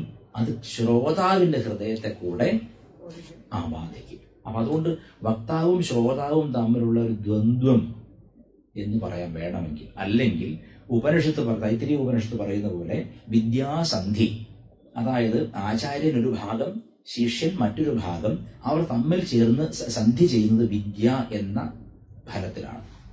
അപ്പൊ വിദ്യ സ്വീകരിക്കേണ്ടത് ഒരു ആദാന പ്രദാനമാണ്. നിങ്ങളിലെ ശ്രദ്ധയും എന്റെ ശ്രദ്ധയും ഒരു കോമൺ പോയിന്റിൽ ജോയിൻ ചെയ്യണം. ആ കോമൺ പോയിന്റ് വിദ്യ എന്ന സദ്ഫലത്തെ ഉളവാക്കുന്നതായിരിക്കണം. വിദ്യ എന്ന് പറയുമ്പോൾ അവിടെ സദ്വിദ്യ എന്ന് എടുക്കണ്ടു. നമുക്ക് ലളിതാ സഹസ്രനാമത്തിൽ വിദ്യാസ്വരൂപിണി എന്ന് പേരുണ്ട് അമ്മയ്ക്ക്. വിദ്യാസ്വരൂപിണി. അതിന്റെ അർത്ഥം ഈ സന്യാസി ഇപ്രകാരം വഴിതെറ്റിച്ച് വിടുന്നതും അവള് തന്നെയാണ്. നല്ല രീതിയിൽ മഹാനായ ഒരു ആചാര്യന്റെ കീഴിൽ സന്യാസം എടുത്ത ശേഷം പോലും നമ്മൾ മനസ്സ് താഴോട്ട് പോകുന്നുണ്ടെങ്കിൽ ആ അവിദ്യാസ്വരൂപിണിക്ക് ഒരു കളി തോന്നുകയാണ്. ഇങ്ങനെ പല കളികളും അമ്മയ്ക്ക് തോന്നാറുണ്ട്. അതുകൊണ്ട് അമ്മ ഒരു മായാരൂപിണിയാണ് എന്ന് ആചാര്യസ്വാമികൾ പറയണം. അമ്മയ്ക്ക് ഈ ആരെങ്കിലും പെട്ടെന്ന് മോക്ഷം കിട്ടിക്കോണമെന്നില്ല. എത്രത്തോളം ഈ ലോകം നടന്നു പോകുന്നുവോ അത്രത്തോളം നല്ലതെന്നേ അമ്മയ്ക്കുള്ളൂ. അച്ഛനോ എത്രയും പെട്ടെന്ന് ഇവര് തത്വം സാക്ഷാത്കരിച്ച് തന്നിൽ അടങ്ങണമെന്നേ അച്ഛനുള്ളൂ. അതുകൊണ്ട് അച്ഛൻ ശ്മശാനവാസിയും അമ്മ കൊട്ടാരവാസിനിയുമാണ്. അതിന്റെ പൊരുൾ മനസ്സിലാവുന്നുണ്ടോ? ശക്തി ലീലാവിലാസങ്ങൾ കൊണ്ട് ഈ ലോകത്തെ എടുത്ത് അമ്മാനമാടുകയാണ്. പ്രാർത്ഥിക്കുന്നത് എന്തും തരുന്ന ഭഗവാൻ നിങ്ങൾ ലോകത്തിൽ കൂടുതൽ കാലം വരാൻ ആഗ്രഹിക്കുന്നു എന്നർത്ഥം. എല്ലാം തരുന്ന ഭഗവാൻ. ഇപ്പൊ എന്ത് ചോദിച്ചാലും നമുക്കറിയാലോ, ഭുക്തി മുക്തിപ്രദായിനി എന്ന് അമ്മയ്ക്ക് പേരുണ്ട്. അപ്പൊ ഭുക്തിപ്രദായിനി ആയിരിക്കുമ്പോൾ അവൾ രാജരാജേശ്വരിയാണ്. മുക്തിപ്രദായിനി ആയിരിക്കുമ്പോൾ അവൾ സദാശിവ പതിവ്രതയാണ്. അപ്പൊ സദാശിവൻ എന്ന ഭാവവും നമ്മൾ കേൾക്കുന്ന രുദ്രൻ എന്ന ഭാവവും വ്യത്യാസമുണ്ട്. അതിന്റെ വാഗർത്ഥങ്ങൾക്ക് വ്യത്യാസമുണ്ട്. ഉദാഹരണത്തിന് സദാശിവൻ എന്ന് പറഞ്ഞാൽ എല്ലാറ്റിലും അബാധ്യതനായി ആദി കാരണമായിരിക്കുന്ന, നമ്മൾ പഞ്ചശിരസുള്ള എന്ന് എഴുതിയും വരച്ചും കാണുന്ന സൃഷ്ടി സ്ഥിതി സംഹാര തിരോധാന അനുഗ്രഹങ്ങൾക്ക് കാരണഭൂതനായിരിക്കുന്ന അബാധിതനായിരിക്കുന്ന മംഗളസ്വരൂപിയാണ് സദാശിവൻ. സദാശിവന് ഒരു ബന്ധവും ഒന്നിനോടുമില്ല. ആ സദാശിവന്റെ പതിവ്രത എന്ന് പറയുമ്പോൾ അവിടെ ശക്തി സ്വരൂപിണി ഗുരുമൂർത്തി ഗുണനിധി ഗോമാതാ ഗുഹജന്മഭൂ. ആ അമ്മ ഗുരുമൂർത്തിയാണ്. അതായത് അവിടെ അമ്മ ദക്ഷിണാമൂർത്തി രൂപിണിയാണ്. സനകാദിസമാരാധ്യ ശിവജ്ഞാനപ്രദായിനി. ശിവജ്ഞാനത്തെ തരാനായിക്കൊണ്ടും മോക്ഷത്തെ തരാനായിക്കൊണ്ടും സദാശിവന്റെ പതിവ്രതയായിരിക്കുന്നവൾ തന്നെയാണ് നമ്മൾക്ക് ഭുക്തി മുക്തിപ്രദായിനിയായിരിക്കുന്നത്. നമ്മുടെ പ്രാർത്ഥനകൾ പൂന്താനം എത്രയും പെട്ടെന്ന് മുക്തനാവാൻ കാരണം എന്താണ്? അദ്ദേഹത്തിന് ഒരു പ്രാർത്ഥനയും ഭഗവാൻ കേട്ടില്ല എന്നുള്ളതുകൊണ്ടാണ്. പൂർണ്ണ നിരാശമായിരുന്നു. എനിക്ക് സത്യം പറഞ്ഞാൽ മേൽപ്പത്തൂരിനേക്കാളും മറ്റേത് ഭക്തനേക്കാളും പൂന്താനത്തെ ഓർക്കുമ്പോൾ അറിയാതെ കണ്ണു നിറയും. കാരണം പൂന്താനത്തിന്റെ ഒരു ലക്ഷ്യവും, സാധാരണ ഭൗതികന്റെ ഒരു ലക്ഷ്യവും നടന്നില്ല. എല്ലാറ്റിലും ദുഃഖം ദുഃഖം ദുഃഖം ദുഃഖം. ആ ദുഃഖ ദർശനത്തെ തുടർന്ന് അതിതീവ്രമായ ഒരു ഭക്തി ഉദയം ചെയ്തു. ദുഃഖമുണ്ടെങ്കിൽ ഭക്തിക്ക് ആക്കവും ആഴവും കൂടും. വിശേഷിച്ച് പുത്രശോകം. ഒരു പ്രൊഫസറുടെ മകൻ ഈ അടുത്ത കാലത്ത് ആക്സിഡന്റിൽ മരിച്ചു. വലിയ പ്രൊഫസറാണ് അദ്ദേഹം, തൊഴിലിൽ ഇപ്പോൾ ഉള്ള ആളാണ്. അദ്ദേഹത്തിന്റെ മകൻ ഗുരുതരമായ ഒരു അപകടത്തിൽപ്പെട്ട് ബൈക്കിൽ യാത്ര ചെയ്യുമ്പോൾ മരിച്ച് പുത്രശോകം താങ്ങാനാവില്ല. വ്യാസാചാര്യർ പോലും കൈ ഉയർത്തി കരഞ്ഞു എന്നാണ് പറയണത്. അപ്പൊ പുത്രശോകം എന്നത് താങ്ങാനാവാത്ത കാര്യമാണ്. അതിതീവ്രമായ ദുഃഖം കൊണ്ട് ഈ പ്രൊഫസർ ഏതാണ്ട് ഡിപ്രഷനിലേക്ക് കൂപ്പുകുത്തി. അപ്പൊ ആ ഇടയ്ക്കാണ് എന്റെ വളരെ പ്രധാനപ്പെട്ട, ഞാൻ വളരെ ബഹുമാനിക്കുന്ന ഒരു അധ്യാപകൻ, അദ്ദേഹത്തെ ഞാൻ തിരുവണ്ണാമലയിൽ കൂട്ടിക്കൊണ്ടുപോവുകയും രമണാശ്രമത്തെ പരിചയപ്പെടുത്തുകയും അവിടുത്തെ ഗ്രന്ഥങ്ങളൊക്കെ വായിക്കാൻ പ്രേരിപ്പിക്കുകയും ചെയ്തിരുന്നു. അപ്പൊ അദ്ദേഹത്തിന് വളരെ സ്ട്രൈക്കിംഗ് ആയി തോന്നിയ ഒരു പുസ്തകം, ഇന്നലെ ഞാൻ പറഞ്ഞു, ചെറിയ പുസ്തകം, ഞാൻ ആര്, ഹു അമായ എന്ന രമണ മഹർഷിയുടെ പുസ്തകം. അപ്പൊ അദ്ദേഹത്തിന് തോന്നി, സ്വയം എന്റെ അധ്യാപകന് തോന്നി, ഈ പ്രൊഫസറുടെ ദുഃഖം മാറ്റണമെങ്കിൽ ഇനി തത്വവിചാരമല്ലാതെ മറ്റു വഴിയില്ല. ചില സുഹൃത്തുക്കൾ ഉപദേശിക്കും, മദ്യപിച്ചാൽ ദുഃഖം മാറും, കഞ്ചാവ് അടിച്ചാൽ ദുഃഖം മാറും, കുറെ ട്രാവൽ ചെയ്താൽ ദുഃഖം മാറും എന്നൊക്കെ പറയും. പക്ഷെ ദുഃഖം എന്നത് അങ്ങനെ ഒന്നും ശമിക്കുന്ന ഒന്നല്ല. ദുഃഖത്തെ ദ്യോതിപ്പിക്കുന്ന രീതിയിൽ പ്രപഞ്ചം പെരുമാറാൻ തുടങ്ങും. അതുകൊണ്ട് പ്രപഞ്ചത്തിലേക്ക് കൂടുതൽ ഒട്ടി യാത്ര പോയിട്ടോ ആഹാരം കഴിച്ചിട്ടോ മദ്യപിച്ചിട്ടോ ഒന്നും ദുഃഖം ശമിക്കില്ല. ദുഃഖം ശമിക്കണമെങ്കിൽ അതിനൊറ്റ ഔഷധമേ ഉള്ളൂ. അത് വിചാരം എന്ന ഔഷധമാണ്, തത്വവിചാരം എന്ന ഔഷധമാണ്. ആ തത്വവിചാരം എന്ന് പറയുന്നത് ഈ അന്വയ വ്യതിരേക രൂപമായിരിക്കുന്ന പാരമ്പര്യ വേദാന്തത്തിലൂടെ സാധിക്കുമോ എന്നതാണ് എനിക്കുണ്ടായിരുന്ന ഏറ്റവും പ്രധാനപ്പെട്ട ഒരു ചോദ്യം. പാരമ്പര്യമായിട്ട് നമ്മൾ പഠിക്കുന്ന അന്വയ വ്യതിരേക രൂപമായി ഉപനിഷത്തുക്കളെ പഠിച്ചാൽ എന്റെ ദുഃഖം മാറുമെന്ന് ആരെങ്കിലും കരുതിയാൽ അത് വെറുതെയാണ്. ഗ്രന്ഥത്തിലുള്ള വിദ്യ കൊണ്ട് ഒരിക്കലും ദുഃഖം മാറില്ല. അതിന് ഒരു മഹാത്മാവിന്റെ വാണിയിലൂടെ വന്ന, ശബ്ദത്തിലൂടെ വരുന്ന, അല്ലെങ്കിൽ ആ മഹാത്മാവിന്റെ ദർശനത്തിലൂടെ വരുന്ന ഒരു ആനന്ദ അനുഭവം നമുക്കുണ്ടാവണം. ദുഃഖത്തിന്, ദാഹത്തിന് എന്താണ് നിവൃത്തി? ജലമാണ് നിവൃത്തി. ശുദ്ധജലം ദാഹത്തിന് നിവൃത്തിയാണ്. ആ ദാഹം കഠിനമായി തീരുമ്പോൾ നമ്മൾ ആഗ്രഹിക്കുന്ന, ഈശ്വര വെള്ളത്തെപ്പറ്റി ആരെങ്കിലും എഴുതിയ തീസിസ് വായിക്കാൻ പറ്റിയിരുന്നെങ്കിൽ എന്നാണോ? നല്ല ദാഹം, കഠിനമായ ദാഹം കൊണ്ട് തൊണ്ട പൊട്ടി വരളുമ്പോൾ നമ്മൾ ആഗ്രഹിക്കുക ആരെങ്കിലും ഈ വെള്ളത്തെപ്പറ്റി എഴുതിയിട്ടുള്ള ഒരു തീസിസ് കിട്ടിയിരുന്നെങ്കിൽ അത് വായിച്ചാൽ ദാഹം മാറുമായിരുന്നു എന്ന് വിചാരിക്കുന്ന പോലെയാണ് ഗ്രന്ഥത്തിലുള്ള വിദ്യ വായിച്ചാൽ എനിക്ക് എന്റെ ശോകം മാറുമെന്ന് വിചാരിക്കുന്നത് അപകടമാണ്, വിവരക്കേടാണ്. അതിനെന്ത് വേണം? ഒരു മഹാത്മാവിന്റെ സംസർഗം വേണം. ആരാണൊരു മഹാത്മാവ് എന്ന് ഇന്നലെ പറഞ്ഞു. പ്രത്യേകിച്ച് എന്തെങ്കിലും വിശേഷമുള്ളവനോ 8 അടി ഉയരമുള്ള കസേരയിൽ ഇരിക്കുന്നവനോ ആയിക്കൊള്ളുന്നില്ല. മഹാത്മാവ് എന്ന് പറഞ്ഞാൽ എല്ലാ ആത്മാവും താൻ തന്നെ എന്നറിഞ്ഞവനാണ്. താനല്ലാതെ മറ്റൊരു ആത്മാവില്ലെന്ന് മനസ്സിലാക്കിയവനാണ്. മൈ സർവമിദം പ്രോതം സൂത്രേ മണിഗണ ഇവ. അർജുന, എന്നിൽ ഈ സമസ്ത പ്രപഞ്ചവും സകല ജീവജാലങ്ങളും ചരടിൽ കോർത്ത മുത്തുകൾ എന്ന പോലെ, മുത്തുകളിലൂടെ പായുന്ന ചരടെന്ന പോലെ കോർക്കപ്പെട്ടിരിക്കുന്നു. അപ്പോൾ കൃഷ്ണൻ ആരാണ്? മഹാത്മാവാണ്, സാക്ഷാൽ മഹാത്മാവാണ്. കാരണം എന്താ? ഈ പ്രപഞ്ചത്തിൽ ഒരു അണു പോലും ഞാനല്ലാതെ ഇല്ല എന്ന തിരിച്ചറിവാണ് മഹാത്മാവിന്റെ മാഹാത്മ്യം. ഇപ്പൊ ഇങ്ങനെ ഒരു പരിപാടിയുണ്ട്. ഇപ്പൊ ഞങ്ങളുടെ നാട്ടിലൊക്കെ അത് കെങ്കേമാണ്. അതായത് ആരെങ്കിലും എന്തെങ്കിലുമൊക്കെ ചെറിയ സാമൂഹ്യ സേവനമൊക്കെ ചെയ്താൽ ഉടനെ ഒരു ക്ലബ്ബ് അവാർഡ് കൊടുക്കും. അപ്പൊ ഈ ചെയ്യുന്നയാൾ കുറച്ച് സാമ്പത്തികമുള്ള ആളെ വെച്ചാൽ ആ ക്ലബിന് ആദ്യമേ 1 ലക്ഷം രൂപ സംഭാവന കൊടുക്കും. എന്നിട്ട് പറയും ഇതിൽ 25,000 രൂപയുടെ അവാർഡ് എനിക്ക് തരിക. ആ തമാശ കേട്ടോ, വളരെ സത്യമായിട്ടുള്ള കാര്യമാണ്. ഇപ്പൊ റേറ്റ് ഒക്കെ കൂടിയുണ്ടാവും. 1 കോടി കൊടുത്തിട്ട് പിന്നെ 10 ലക്ഷത്തിന്റെ അവാർഡും അങ്ങനെയൊക്കെ ആവും. അപ്പോൾ എണ്ണം മാറിയിട്ടുണ്ടാവും. പക്ഷെ സംഗതി ഒന്നാണ്, അതായത് താൻ അർഹിക്കാത്ത കാര്യങ്ങളെ താൻ പിടിച്ചു വാങ്ങുക. അങ്ങനെ പലരും മഹാത്മാ എന്ന പേര് ശബ്ദത്തോട് ചേർത്ത് പേരിട്ടാൽ അയാൾ മഹാത്മാവില്ല. അത് അനുഭവമാണ്. അനുഭവത്തെ വെല്ലുന്ന മറ്റൊരു പാഠവുമില്ല. ഇപ്പൊ ഒരാളെ പറ്റി പറയാം, അയ്യോ ഗുരുമൂർത്തിയാണോ സംസാരിക്കാൻ വരുന്നത്, മഹാഭോഷ്കനാണ് അല്ലെങ്കിൽ മഹാവൃത്തികെട്ടവനാണ് എന്ന് പറഞ്ഞ് നിങ്ങൾ കേൾക്കുന്ന കേൾവിയും എന്നെ കാണുകയും എന്നോട് സംസാരിക്കുകയും ചെയ്ത അനുഭവവും രണ്ടും രണ്ടാണ്. എന്നെ കാണുകയും എന്നോട് സംസാരിക്കുകയും ചെയ്ത അനുഭവമായിരിക്കും നിങ്ങളുടെ ഉള്ളിൽ പതിയുക. കേട്ട കേൾവി നിങ്ങൾ മറക്കും. അതുകൊണ്ട് എത്ര ദുഷ്പ്രചരണം ചെയ്താലും മഹാത്മാക്കൾ വിളങ്ങി തിളങ്ങി വരിക തന്നെ ചെയ്യും. അതിന് ഏറ്റവും വലിയ ഉദാഹരണം നമുക്കറിയാം. കേരളത്തിൽ ആചാര്യസ്വാമികൾക്ക് ഒരു നിന്ദ നേരിട്ടിട്ടുണ്ട്, അറിയാമല്ലോ. അദ്ദേഹത്തിന്റെ ചെറുപ്പകാലത്ത് സന്യാസം സ്വീകരിച്ചു പോയതിന്റെ പേരിൽ വളരെയധികം ഭർഷിക്കപ്പെട്ട ഒരു മഹാത്മാവാണ് ആചാര്യസ്വാമി. സ്വന്തം നാട്ടിൽ സ്വന്തം സമുദായക്കാരെ കൊണ്ട് തന്നെ. സ്വന്തം അമ്മയ്ക്കും പിന്നെ ചിതയൊരുക്കാൻ പോലും മരം കൊടുത്തില്ല. അപ്പൊ നമ്മൾ വെറുതെ ഒന്നുമല്ല മരമൊക്കെ വെള്ളം കൊണ്ടുവന്നു. കാരണം കാലാകാലങ്ങളായി നമ്മുടെ ഈ ശാപഗ്രസ്തമായ ലോകം കണ്ട ഏറ്റവും വലിയ മഹാത്മാവിനെ അവഹേളിച്ച് വിട്ട പാരമ്പര്യം വീർന്ന നിന്ദകരായിട്ടുള്ള ഒരു സമൂഹം തന്നെയാണ്. ആരെയെ പറ്റിയും കുറ്റം പറയും, യാതൊരു മടിയുമില്ല. തനിക്ക് ചേർന്നില്ല എന്ന് കണ്ടാൽ ആരും അയോഗ്യൻ തന്നെ. മലയാളിയുടെ പൊതു രീതിയാണ്. അപ്പൊ ബഹുമാനം എന്നത് നമുക്ക് കുറയാൻ കാരണം എനിക്ക് തോന്നുന്നത് ആചാര്യസ്വാമികളെ പോലും അപമാനിച്ചിറക്കിയ നാടാണ്. പിന്നെ ഇത് ഈ കോണകശിയുടെ എന്ന് നന്നാവും എന്ന് ഞാൻ ചിന്തിക്കാറുണ്ട്. പക്ഷേ ഇതിനൊരു വഴിയുണ്ട്. നമ്മൾ തിരിച്ചറിഞ്ഞ് മഹാത്മാക്കളെ, നമ്മുടെ ആചാര്യന്മാരെ പഠിക്കണം, നിർബന്ധമാണ്. നാരായണഗുരുസ്വാമിയോട് കാണിച്ച പോക്കൃത്തരം ആചാര്യസ്വാമിയോട് കാണിക്കരുത്. നാരായണഗുരുസ്വാമിയോട് കാണിച്ച പോക്കൃത്തരം എന്താണ്?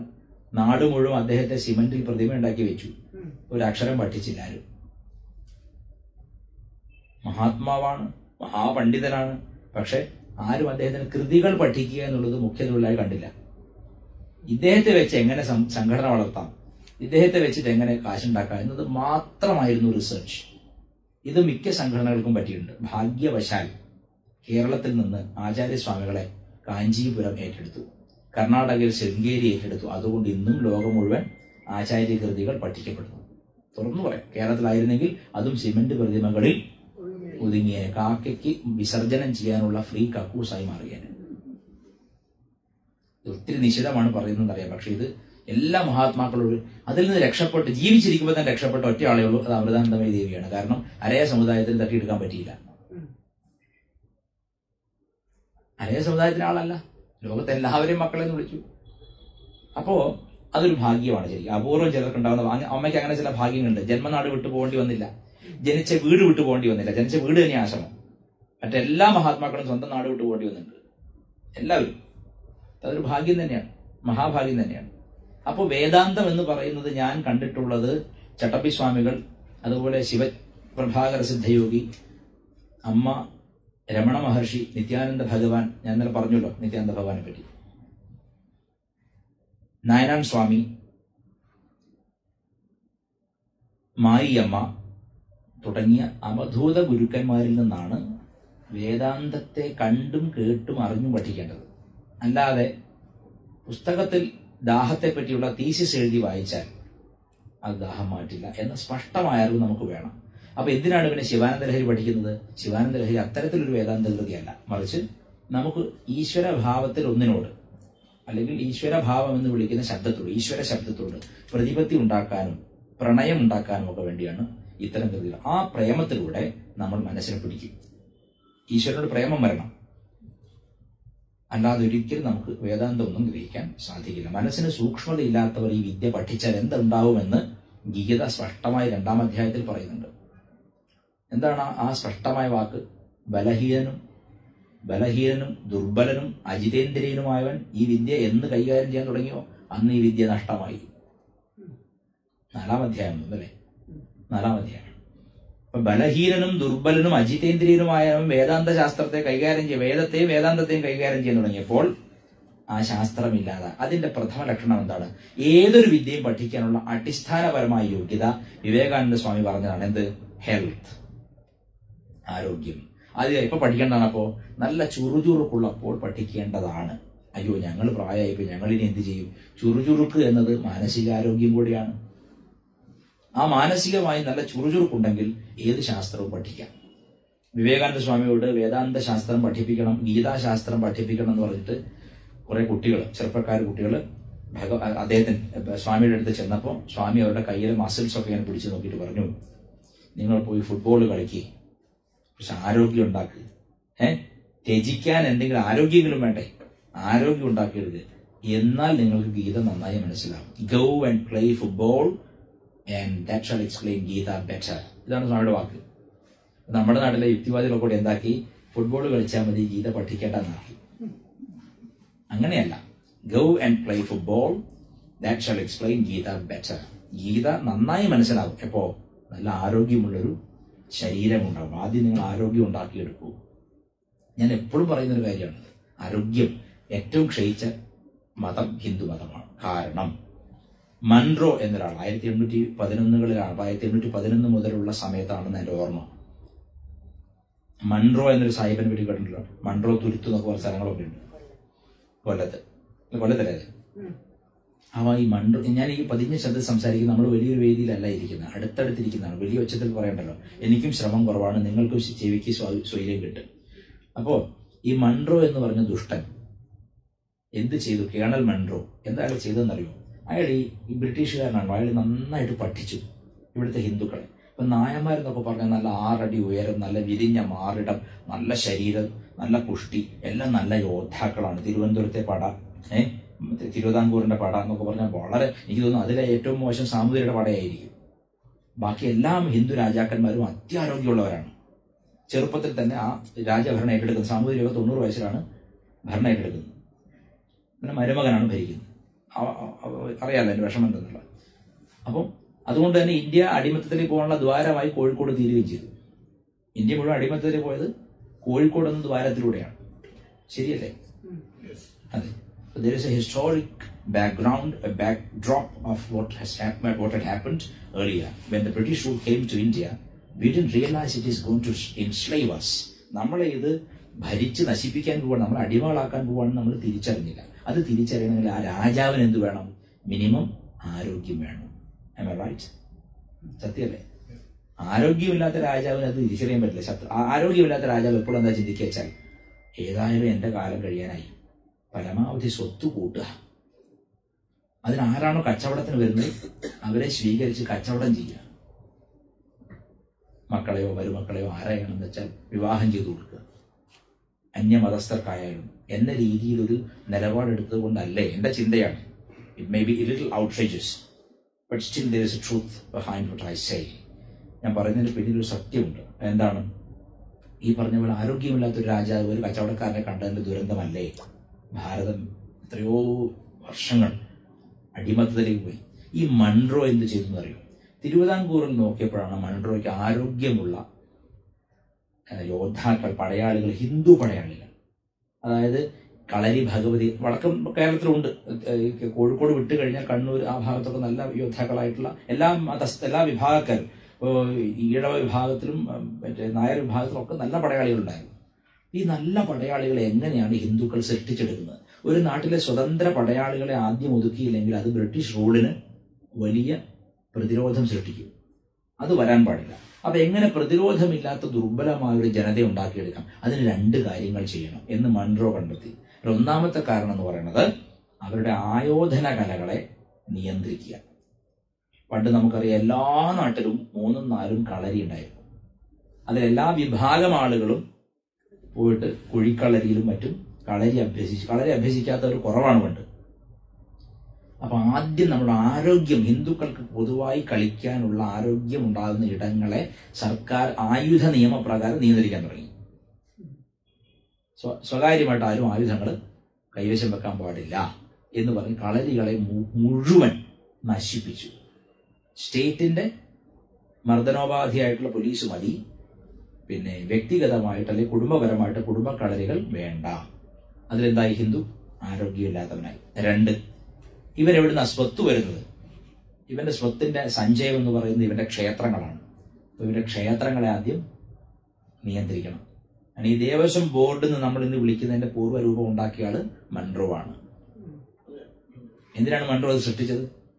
സ്വത്ത്, സമ്പത്ത് എന്നിവ എപ്പോഴും ഹിന്ദുക്കൾ എപ്പോഴും സർക്കാരിനോട് യാചിച്ചുകൊണ്ട് നിൽക്കണം. സ്വന്തമായി സ്വത്തുണ്ടാവാൻ പാടില്ല. അപ്പൊ ആ ക്ഷേത്രത്തിലാണ് ഇത് വരുന്നത്. അവന്റെ ആരാധനാലയങ്ങളെ, കുലാരാധനയെ, അവന്റെ ആരാധനാലയങ്ങളെ, അവന്റെ കളരികളെ എല്ലാം 2 കാര്യങ്ങൾ, ആരോഗ്യത്തെയും സമ്പത്തിനെയും പിടിച്ചു കെട്ടി 100 കണക്കിന് വർഷം വെച്ചതുകൊണ്ടാണ് നമ്മൾ ഇപ്പോഴും അഭിമാനമില്ലാത്തവരും ആരോഗ്യമില്ലാത്തവരും ഇരിക്കുന്നത്. ഇത് തിരിച്ചു വരണമെങ്കിൽ 2 കാര്യങ്ങൾ നമ്മൾ ആവശ്യമായി ചെയ്യണം. 1, നമ്മുടെ പഴയ ആരാധനയും ആരാധനാ കേന്ദ്രങ്ങളെയും സർക്കാർ നിയന്ത്രണത്തിൽ മോചിപ്പിക്കണം.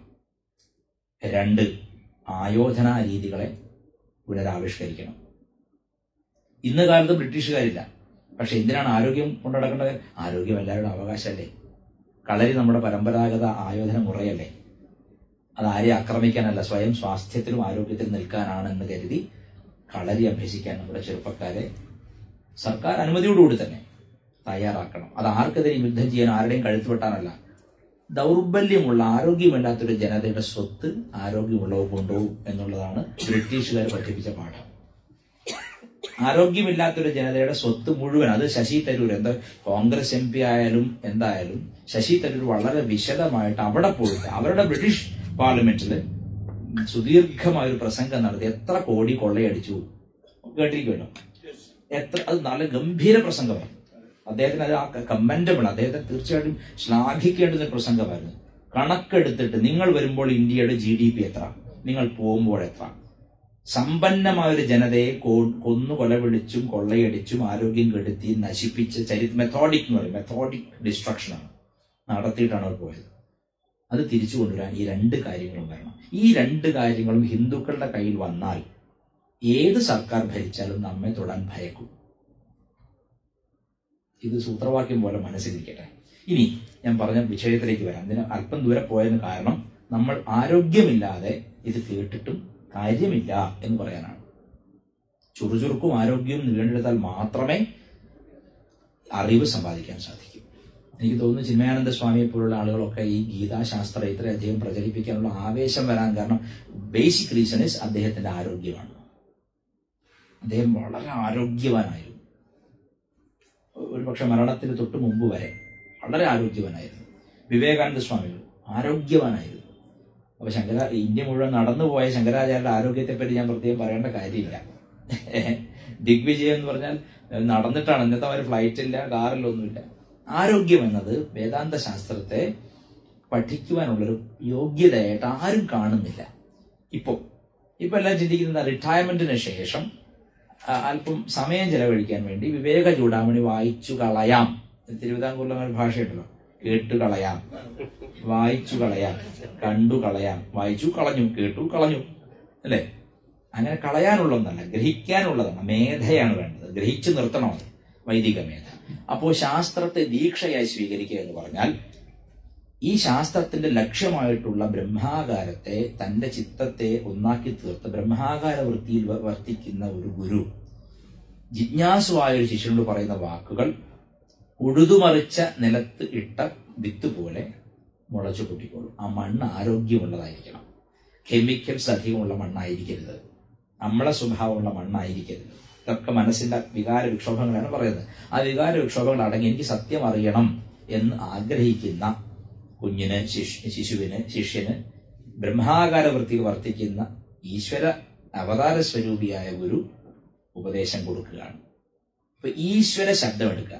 ഗുണ്ടർട്ട് സാഹിബ് ഈ കേരളത്തിൽ വന്നപ്പോൾ അദ്ദേഹം ആദ്യം ശ്രമിച്ചത് ഒരു ഡിക്ഷണറി ഉണ്ടാക്കാനാണ്, ഒരു നിഘണ്ടു. ഈ സായിപ്പന്മാർ, നമ്മൾ ഈ പല അധ്യാപകരും പറഞ്ഞിട്ടുണ്ട്, ബ്രിട്ടീഷുകാർ വന്നില്ലായിരുന്നെങ്കിൽ മലയാളികൾ അക്ഷരം പഠിക്കില്ലായിരുന്നു. അപ്പൊ ഞാൻ വളരെ ലളിതമായ ചോദ്യം ചോദിക്കാറുണ്ട്, ഞങ്ങളുടെ എഴുത്തച്ഛനെ ആരാ അക്ഷരം പഠിപ്പിച്ചത്? ഞങ്ങൾ മലയാളികളുടെ എഴുത്തച്ഛനെ, ഞങ്ങളുടെ അക്ഷര പിതാവിനെ ആരാണ് എഴുത്ത് പഠിപ്പിച്ചത്? ബ്രിട്ടീഷുകാരൊന്നുമല്ല. ബ്രിട്ടീഷുകാരൻ, വിശേഷിച്ച് മിഷണറിമാർ ഏത് നാട്ടിൽ ചെന്നാലും അവിടുത്തെ ആ ഭാഷ പഠിക്കും. അത് അവർക്ക് എളുപ്പത്തിൽ ആ ഭാഷയിൽ അവരുടെ മതം പ്രചരിപ്പിക്കാനാണ്. Conversion is the only reason behind creating dictionaries at every nook and cranny of the world. അവർ പോകുന്ന എല്ലാ സ്ഥലത്തും അവർ ഈ പറഞ്ഞ പോലെ നിഘണ്ടു സൃഷ്ടിക്കും. അത് അവരുടെ മതപരിവർത്തനത്തിലുള്ള ഒരു ഉപാധിയാണ്, അല്ലാതെ ഭാഷാ സ്നേഹം കൊണ്ടോ ഭാഷയെ വളർത്താനൊന്നുമല്ല. ശരി. അപ്പോ ഗുണ്ടർട്ടിലൂടെ വന്നപ്പോൾ അദ്ദേഹത്തിന്റെ മതഗ്രന്ഥമായ ബൈബിളിലുള്ള ഗോഡ് എന്ന വാക്കിനെ മലയാളത്തിലേക്ക് ആക്കാൻ വേണ്ടി പരിശ്രമിച്ചു. അപ്പൊ പല പല സംജ്ഞകൾ എടുക്കുമല്ലോ, ദൈവം, ദേവൻ, ഈശ്വരൻ, പല പല വാക്കുകൾ എടുത്തു. ഈശ്വരൻ എന്നതാണ് ഏറ്റവും യുക്തമായിട്ടുള്ള വാക്കെന്ന് കണ്ടത്. ഈശ്വരൻ എന്ന് പരിഭാഷപ്പെടുത്താൻ പോയപ്പോൾ ആളുകൾ മനസ്സിലാക്കുന്നത് ശിവൻ എന്നാണ്. കുടുങ്ങിയില്ലേ? പിന്നെ എങ്ങനെയാണ് യേശുവിന്റെ ആ പുസ്തകം കൊടുക്കാൻ പറ്റില്ല. ഇപ്പൊ ഗുണ്ടർട്ട് സാഹിബ് ഇതിനെ സംബന്ധിച്ചുള്ള കാര്യമാണ്.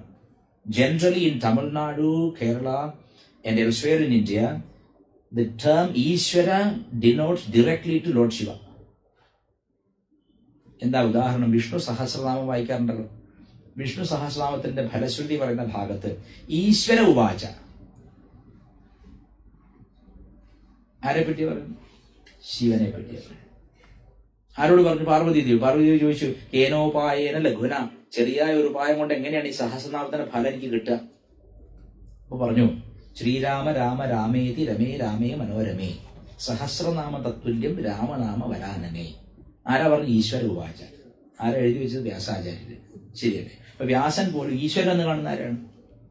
പരമശിവനാണ്. ഈശ്വര ശബ്ദത്തിന് ശിവൻ എന്നാണ് അർത്ഥം. ഈട്ട് ധാതുവിന് ഭരിക്കുക എന്നർത്ഥം. ഈട്ട് ധാതുവിൽ നിന്നാണ് ഈശ്വര ശബ്ദം വരുന്നത്, ഭരിക്കുക. ലോകത്തെ അടക്കി ഭരിക്കുന്ന സദാശിവമൂർത്തി. അത് പറയുമ്പോൾ വളരെ സ്പഷ്ടമായ ഒരു കാര്യം, മഹാഭാരതത്തിന്റെ ഖിലപർവമാണ് ഹരിവംശം.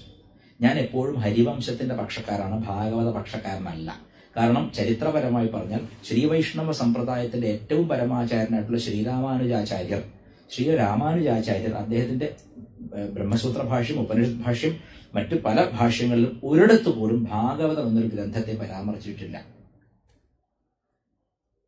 അങ്ങനെ വരാൻ വഴിയില്ലല്ലോ. ശ്രീവൈഷ്ണവാചാര്യനാകുമ്പോൾ കൃഷ്ണനെ സ്തുതിക്കുന്ന ഭാഗവത്തെ കോട്ടിയാതിരിക്കാൻ ഒരു വഴിയില്ല. പക്ഷെ ഭാഗവതം എന്നൊരു ഗ്രന്ഥമുള്ള അദ്ദേഹം അറിഞ്ഞിട്ടില്ല. അതിന്റെ അർത്ഥം ആ കാലത്ത് ഭാഗവതം എന്നൊരു ഗ്രന്ഥം എഴുതപ്പെട്ടിരിക്കില്ല. ശങ്കരാചാര്യ സ്വാമികളുടെ കാലത്തും എവിടെയും ഭാഗവത്തെ പറ്റി ഒരക്ഷരം പോലും, ഭാഗവതം എന്നൊരു ഗ്രന്ഥം ഉള്ളതായി പോലും ആചാര്യസ്വാമികളുടെ ഒരു കൃതിയിലുമില്ല. സ്പഷ്ടമായി പറയാം. ശ്രീരാമാനുജാചാര്യരുടെ കാലത്തുമില്ല.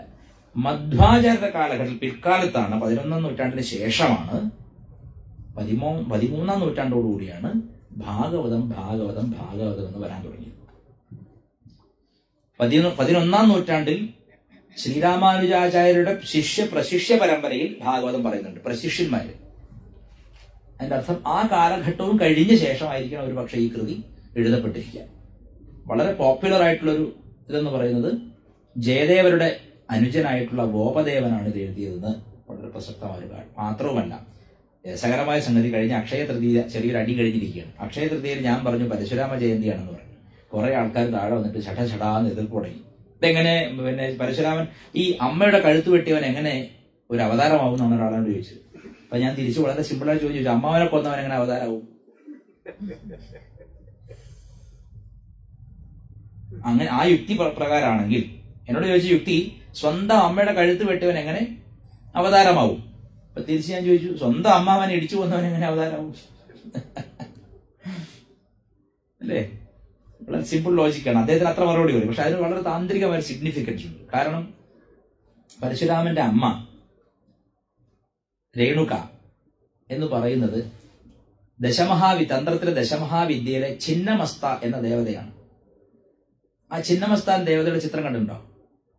സ്വന്തം കഴുത്ത് വെട്ടി കയ്യിൽ വെച്ചിരിക്കുന്ന ദേവതയാണ്, തലയറുത്തിട്ട്. മസ്തകം പൊട്ടിയവൾ എന്നർത്ഥം. അതിന്റെ ഒരു കഥാരൂപേണുള്ള ആവിഷ്കരണമാണ് അച്ഛൻ പറഞ്ഞിട്ട് അമ്മയുടെ കഴുത്ത് വെട്ടിയത്. അതായത് അച്ഛൻ ചിന്നമസ്ത മന്ത്രം ഉപദേശിച്ച് പരശുരാമന്റെ കപാലഭേദം എന്ന ഏറ്റവും ഉയർന്ന താന്ത്രിക ഭാവം കൈവരിച്ചു എന്നർത്ഥം. ചിന്നമസ്ത ഉപാസനയുടെ കപാലഭേദം ഉണ്ടാവും.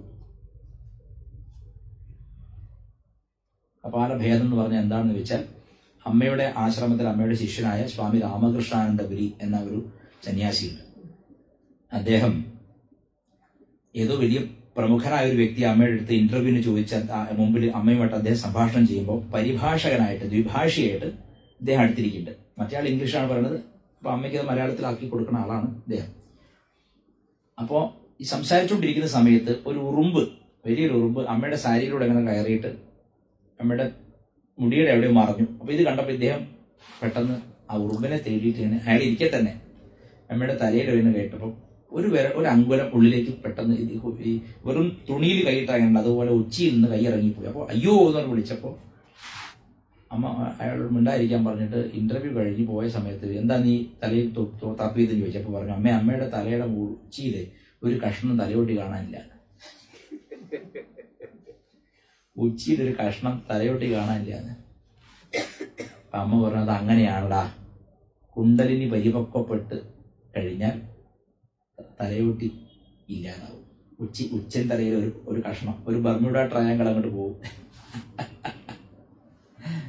അതാണ് ഈ ചിന്നമസ്ത എന്ന് പറഞ്ഞാൽ. അപ്പം പരശുരാമൻ അമ്മ രേണുക, രേണുക തന്നെയാണ് ചിന്നമസ്ത.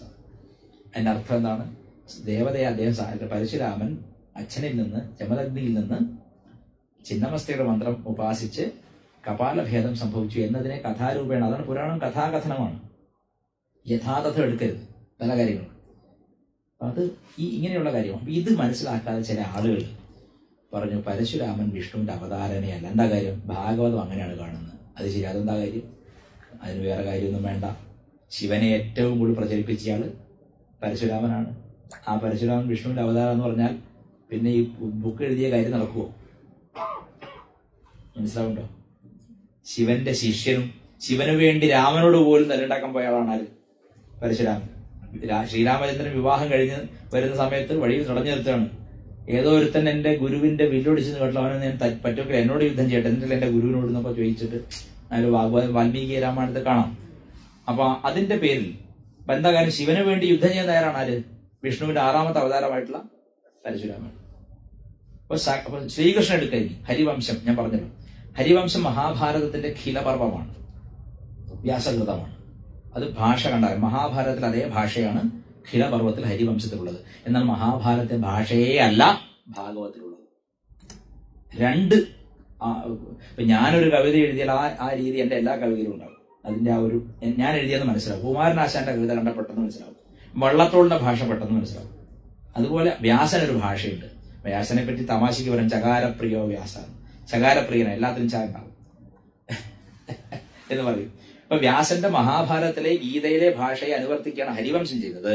ആ ഹരിവംശത്തിൽ ശ്രീകൃഷ്ണ പരമാത്മാവിന്റെ അവതാര ജന്മം മുതലുള്ള എല്ലാ കഥകളും വിശദമായി പറഞ്ഞു കഴിഞ്ഞു വ്യാസൻ. പിന്നെ അതേ വ്യാസൻ ഇതേ കഥ പറയാൻ വേറെ പുസ്തകം എഴുതുമോ?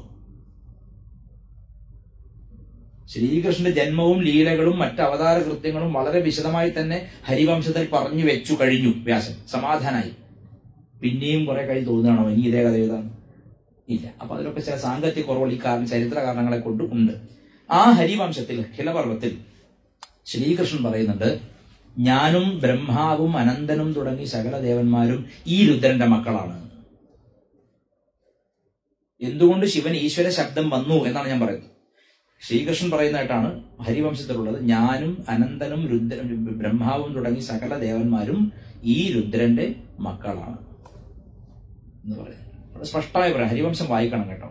ഹരിവംശം വായിച്ചാൽ ഇന്ന് കാണുന്ന എല്ലാ തരത്തിലുള്ള ദുഷിച്ച വ്യാഖ്യാനങ്ങളും കഥകളും താനേ തന്നെ ഇല്ലാതാവും. മഹാഭാരതം വിശേഷം വായിച്ചു കഴിഞ്ഞാൽ ഇനി ഒരു കാര്യം പറയാം. മഹാഭാരതത്തിനെ പറ്റി ഏറ്റവും വിശദമായ ഒരു പുസ്തകം മലയാളത്തിൽ എഴുതിയ ആളാണ് ആര്? കുട്ടികൃഷ്ണമാരാര് അല്ലേ? ഭാരത പര്യടനം. എന്നാൽ ഒരു സത്യം പറയട്ടെ, കുട്ടികൃഷ്ണമാരാര് മഹാഭാരതം വായിച്ചിട്ടില്ല. എങ്ങനെ മനസ്സിലായി? ഞാൻ മഹാഭാരതത്തിന്റെ ഗാംഗുലിയുടെ വേർഷൻ പലതവണ വായിക്കാൻ ശ്രമിച്ച് മുക്കാലോളം വായിച്ചു. ഒരുപാട് നിത്യേന ഇരുന്ന് വായിച്ചാലേ തീരുള്ളൂ. ഒരു ആയുസ് മതിയാവില്ല മുഴുവൻ മനസ്സിലാക്കാൻ. തുറന്നു പറയാം, അത്ര വിപുലമായ കൃതിയാണ്. KM ഗാംഗുലിയുടെ നല്ലൊരു വേർഷൻ മഹാഭാരതത്തിന്റെ ഉണ്ട് ഇംഗ്ലീഷിൽ. വായിക്കുക. മഹാഭാരതം വായിച്ചില്ലെങ്കിൽ വലിയ നഷ്ടമാണ്. രാമായണം മഹാഭാരതം നമ്മുടെ ഇതിഹാസം പഠിച്ചില്ലെങ്കിൽ ശിവനാരെന്നും മനസ്സിലാവില്ല, കൃഷ്ണനാരെന്നും മനസ്സിലാവില്ല. തുറന്നു പറയാം. അതുകൊണ്ട് ഇതിനകത്ത് പറഞ്ഞത് ഈശ്വര ശബ്ദം എങ്ങനെ വന്നു? ദേവന്മാരെല്ലാം പിതാവായി കാണുന്നു. ദേവന്മാരെല്ലാം പിതാവായി കാണുന്നു. നമ്മളും പിതാവായി കാണുന്നു. കാളിദാസനും ജഗതഃ പിതരൗ വന്ദേ പാർവതി പരമേശ്വരവും എന്ന് പറഞ്ഞ ഈശ്വര ശബ്ദത്തെയാണ്. ഈശ്വരൻ 8 ധാതുകളുണ്ടാകും ഞാൻ പറഞ്ഞു. എന്താണ് ഈശ്വരന്റെ പണി? എന്താണ്? സൃഷ്ടിസ്ഥിതി സംഹാര തിരോഭാവ അനുഗ്രഹങ്ങൾ. സൃഷ്ടികർत्री ബ്രഹ്മരൂപ, ഗോപ്ത്രീ ഗോവിന്ദരൂപിണി, സംഹാരിണി രുദ്രരൂപ, തിരോധാനകരി ഈശ്വരി, സദാശിവ അനുഗ്രഹത. ലളിതാ സഹസ്രനാമത്തിലൂടെയാണ്. സൃഷ്ടികർത്തിയായിരിക്കുമ്പോൾ അവൾ ബ്രഹ്മരൂപിൺ, ബ്രഹ്മാവിന്റെ രൂപമാണ്. സ്ഥിതി നടത്തുമ്പോൾ അവൾ ഗോപ്ത്രി, അതായത് എല്ലാം പൊതിഞ്ഞ് സംരക്ഷിക്കുന്നതാണല്ലോ വിഷ്ണുവിന്റെ ജോലി. ഗോപ്ത്രി ഗോവിന്ദരൂപിണി, സാക്ഷാൽ വിഷ്ണു തന്നെയാണ്. സംഹാരിണി, സംഹാരം ചെയ്യുമ്പോൾ അവൾ രുദ്രരൂപിണിയാണ്. തിരോധാനകരി, എല്ലാം കഴിഞ്ഞ് തന്നിലേക്ക് എല്ലാത്തിനും മറയ്ക്കുമ്പോൾ അവൾ ഈശ്വരി, തിരോധാനകരി ഈശ്വരി. സദാശിവ അനുഗ്രഹത, വീണ്ടും ഇതിനെ ഈ പ്രപഞ്ചത്തെ മുഴുവൻ തന്നെ പുറത്തേക്ക് കൊണ്ടുവരുന്നതിനാണ് അനുഗ്രഹം എന്ന് പറയുന്നത്. പുറത്തേക്ക് കൊണ്ടുവരും, അത് സദാശിവൻ. അപ്പൊ എന്താണ് ഈ സദാശിവനും രുദ്രനും വ്യത്യാസം? സദാശിവന് സകല ജോലികളും പ്രപഞ്ചത്തിൽ ചെയ്യാൻ വേണ്ടി ഉണ്ടാക്കിയിരിക്കുന്ന അംശാവതാരങ്ങൾ അല്ലെങ്കിൽ അംശങ്ങളാണ് രുദ്രന്മാർ. അത് സദാശിവനല്ല. കടലിന്റേതാണ് തിരമാല, തിരമാല കടലല്ല. മനസ്സിലാവുന്നു? സദാശിവൻ കടലാണെങ്കിൽ അതിൽ 11 തിരകളാണ് ഏകാദശ രുദ്രന്മാർ. അവരാണ് ഈ പ്രപഞ്ചത്തെ പല വിധത്തിൽ രക്ഷിക്കുകയും ശിക്ഷിക്കുകയും ചെയ്യുന്നത്. സദാശിവൻ ഈ സൃഷ്ടിക്രിയയിൽ ഒന്നും ഇടപെടുന്നില്ല. ഇടപെടണമെങ്കിൽ മൂപ്പത്തി വിചാരിക്കണം. ആര്? വലിയ അമ്മ വിചാരിക്കണം. അമ്മ സ്പന്ദം സൃഷ്ടിക്കണം. ആ ശിവനിൽ ആ ഇച്ഛ സൃഷ്ടിച്ചാൽ മാത്രമേ സൃഷ്ടി നടക്കുന്നുള്ളൂ. ശിവൻ സൃഷ്ടിക്കണമെന്നോ സംഹരിക്കണമെന്നോ ഈ പ്രപഞ്ചം ഉണ്ടെന്നോ തന്നെ ഇല്ലാത്ത അവബോധ സ്വരൂപിയാണ്. പ്യുവർ കോൺഷ്യസ്നെസ് ആണ്, സുപ്രീം കോൺഷ്യസ്നെസ് ആണ്. നിങ്ങൾക്ക് എത്ര വ്യാഖ്യാനിച്ചിട്ടും കാര്യങ്ങളൊന്നും അങ്ങോട്ട് മെനക്ക് പോകണില്ല. മഹാഭാരതത്തിൽ നേരെ വിപരീത പറഞ്ഞിരിക്കണം എന്നുള്ളതുകൊണ്ട് നിങ്ങൾ supreme personality of God head എന്നൊന്നും എഴുതിക്കൊണ്ടൊന്നും ആരും സുപ്രീം ആവില്ല. മഹാഭാരത വ്യാസൻ പറയണം, അല്ലെങ്കിൽ വേദത്തിൽ പറയണം. വേദത്തിൽ ഒരു ദേവതയുടെ മന്ത്രം മാത്രമേ സ്പഷ്ടമായിട്ടുള്ളൂ, അത് ശിവന്റെ മന്ത്രമാണ്. വേദത്തിന്റെ ഒത്ത നടുക്കുള്ള ശ്രീരുദ്രത്തിൽ, ശതരുദ്രീയത്തിൽ ഓം നമ ശിവായ ശിവതരായ ച, ഓം നമ ശിവായ എന്ന മന്ത്രം മാത്രമേ വേദത്തിൽ ഒരു ദേവതയുടെ മന്ത്രമായിട്ടുള്ളൂ. ബാക്കി എല്ലാ മന്ത്രങ്ങളും പിന്നീട് വന്നിട്ടുള്ളതാണ്. സ്പഷ്ടമാണ്. അപ്പോൾ പഞ്ചാക്ഷരി ജപിച്ചാൽ വേദം മുഴുവൻ ജപിച്ചതിന്റെ ഫലമാണ്. കാരണം വേദത്തിന്റെ ഹൃദയ മിടിപ്പാണ് പഞ്ചാക്ഷരി. അതുകൊണ്ട് നിത്യം പഞ്ചാക്ഷരി ജപം ശീലമാക്കിയാലേ ഈ പറഞ്ഞ ശാസ്ത്ര ദീക്ഷ കൈക്കൊള്ളാനുള്ള മനസ്ഥിതി വരും. പഞ്ചാക്ഷരി ജപിക്കണം. ഓം നമ ശിവായ. ദീക്ഷ കൂടാതെ ജപിക്കാൻ പറ്റിയ മന്ത്രമാണ്. ദീക്ഷ ആരും തരണം. പ്രപഞ്ചത്തിന്റെ നാദമാണ്. പഞ്ചഭൂതങ്ങൾ എന്ന മ ശിവായ, പഞ്ചഭൂതങ്ങളാണ്. പഞ്ചഭൂതങ്ങളുടെ നാഥനാണ് ശിവൻ. അപ്പം പഞ്ചാക്ഷരി ജപം നിത്യം ചെയ്താൽ മാത്രമേ ശിവാനന്ദ ലഹരി വല്ലതും നമുക്ക് പിടികിട്ടും. ഏതായാലും നമുക്ക് ശിവാനന്ദ ലഹരിക്ക് പ്രവേശിക്കാം. പല പല വ്യാഖ്യാനങ്ങൾ പലരും എഴുതിയതുണ്ട്. ഞാൻ എന്റെ കയ്യിൽ കിട്ടിയ പുസ്തകത്തിന് വന്നേ ഉള്ളൂ. അവിടെ ഇതാണ് ഞാൻ കേമെന്ന് എനിക്ക് പറയാം. ഇതിൽ ഒരുപാട് അക്ഷരത്തിൽ കാണുന്നുണ്ട്. ഇപ്പോൾ പോട്ടെ, നമുക്കറിയാം ഈശ്വര ശബ്ദം ശിവനാണ്. പഞ്ചകൃത്യങ്ങൾ ചെയ്യുന്നത് കൊണ്ടും പഞ്ചകൃത്യങ്ങളിൽ താല്പര്യമില്ലാത്തവനായതുകൊണ്ടും. അങ്ങനെയുണ്ടല്ലോ, പഞ്ചകൃത്യങ്ങൾ ചെയ്യുന്നു, എന്നാൽ ഇതിലൊന്നും താല്പര്യമില്ല, എല്ലാത്തിനും അതീതനാണ്, പ്യുവർ കോൺഷ്യസ്നെസ് ആണ്. അങ്ങനെ ഇരിക്കുന്ന ഒരു മൂർത്തിയെ സങ്കല്പിക്കുകയാണെങ്കിൽ അത് സദാശിവനാണ്. വളരെ സ്പഷ്ടമായി പറയാം. അതുകൊണ്ട് ഈ അനാദിയായ ഗുരുപരമ്പരയ്ക്ക് ഒരു ആദ്യം സങ്കല്പിച്ചാൽ അത് സദാശിവനാണ്. അതുകൊണ്ടാണ് സദാശിവ സമാരംഭാം ശങ്കരാചാര്യ മധ്യമാം അസ്മദാചാര്യ പര്യന്താം, എന്റെ ഗുരുവിൽ വന്നു നിൽക്കുന്ന പരമ്പര. അപ്പൊ അവിടെ അർത്ഥം ശരിക്ക് സത്യത്തിൽ ഈ ശ്ലോകം എഴുതിയപ്പോൾ അർത്ഥം എന്താണെന്നറിയോ? ഇത് ഏതൊരു ശങ്കരാചാര്യ എഴുതിയതാണ്, പിൽക്കാലത്തുള്ള ഏതൊരു ശങ്കരാചാര്യ എഴുതിയതാണ്. അത് എഴുതാൻ കാരണം ഈ ശങ്കര പരമ്പരയിൽ ഓരോ സമയത്തും ഓരോ കാലഘട്ടത്തിലും ഓരോ ശങ്കരാചാര്യന്മാർ അവരോധിക്കപ്പെടുമല്ലോ, ആ പീഠത്തിൽ ഇരിക്കുമല്ലോ. സദാശിവനാണ് ഈ പീഠത്തിൽ ആദ്യം വരുന്നതാണ് സങ്കല്പം. ഗുരുപീഠത്തിൽ ആദ്യം വരുന്നത് സദാശിവനാണ്. കാരണം ആദ്യമായി സനകാദി മുനിമാരെ തത്വം ബോധിപ്പിക്കാൻ വേണ്ടി ഉപദേശം നൽകിയത് ദക്ഷിണാമൂർത്തി എന്ന ശിവനാണ്, ആ സദാശിവനാണ്. ആ സദാശിവനിൽ നിന്നും ആണ് ആദ്യം വിദ്യ ഒഴുകി വന്നത്. അത് എന്ത് വിദ്യ ആയിക്കോട്ടെ. ഇപ്പൊ നമുക്കറിയാം, പാണിനി തന്നെ വ്യാകരണത്തിനെ ഇത്ര സുബദ്ധം നല്ല രീതിയിൽ കൊണ്ട് എഴുതിയത് സദാശിവ അനുഗ്രഹം കൊണ്ടാണ്, ദക്ഷിണാമൂർത്തിയുടെ അനുഗ്രഹം കൊണ്ട്. ഉടുക്ക് കൂട്ടി മാഹേശ്വര സൂത്രങ്ങൾ കേൾക്കാനിടയായത് ശിവന്റെ ഉടുക്ക്. ശബ്ദശാസ്ത്രം മുഴുവൻ ശിവന്റെ സൃഷ്ടിയാണ്. 64 കലകളും ശിവന്റെ സൃഷ്ടിയാണ്. നൃത്തമാവട്ടെ, വാദ്യമാവട്ടെ, ഗീതമാവട്ടെ, എല്ലാ തരം കലകളും ശിവനിൽ നിന്നാണ് ഉണ്ടായിരിക്കുന്നത്. അപ്പൊ അമ്മ വെറുതെ ഇരിക്കുവോ?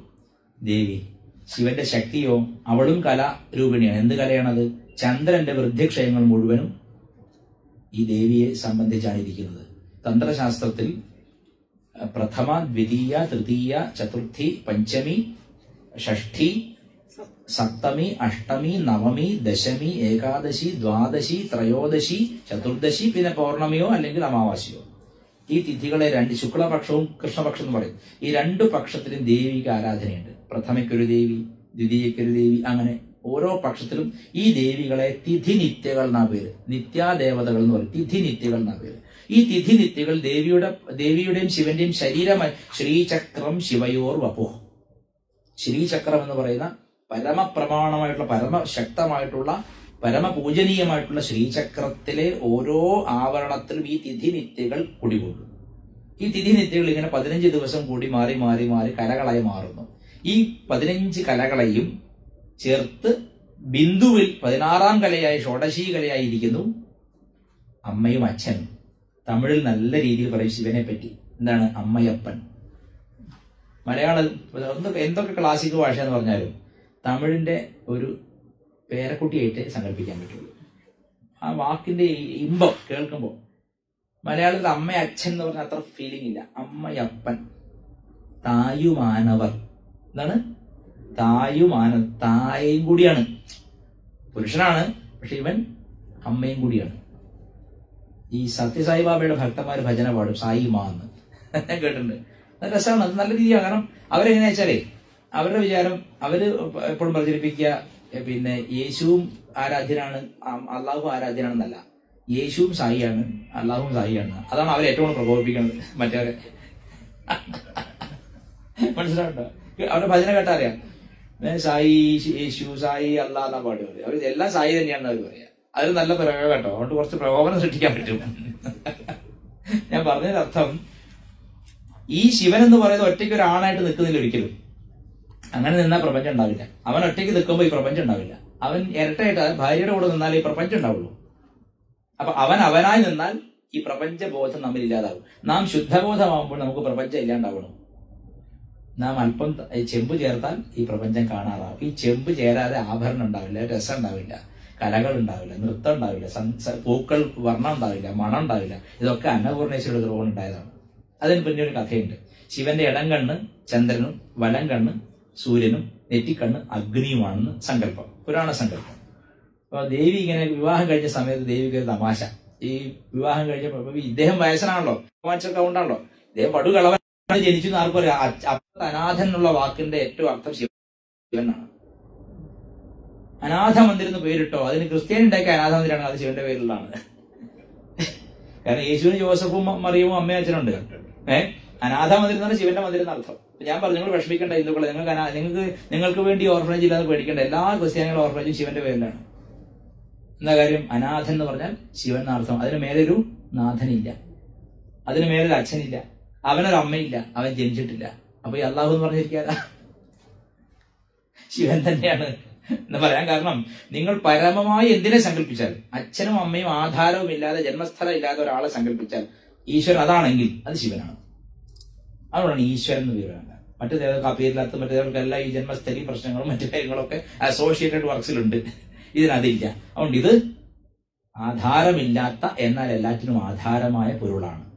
നാരായണ ഗുരുസ്വാമികള് വളരെ രസകരമായിട്ട്, എനിക്കത് അത്ഭുതം തോന്നുന്നതാണ്, എങ്ങനെ ഒരു മലയാളിക്ക് ഇത്രയധികം ഈ ഒരു തമിഴ് ശൈവ സമ്പ്രദായത്തെ മനസ്സിലാക്കണം. അദ്ദേഹത്തിന്റെ തേവാര പതിക്കങ്ങൾ അദ്ദേഹം തന്നെ എഴുതിയിട്ടുണ്ട്, നാരായണ ഗുരുദേവൻ. വായിച്ചു നോക്കണം ഇടയ്ക്ക്. എത്ര മനോഹരമായിട്ടാണ് ശിവനെ വർണ്ണിക്കുന്നത്.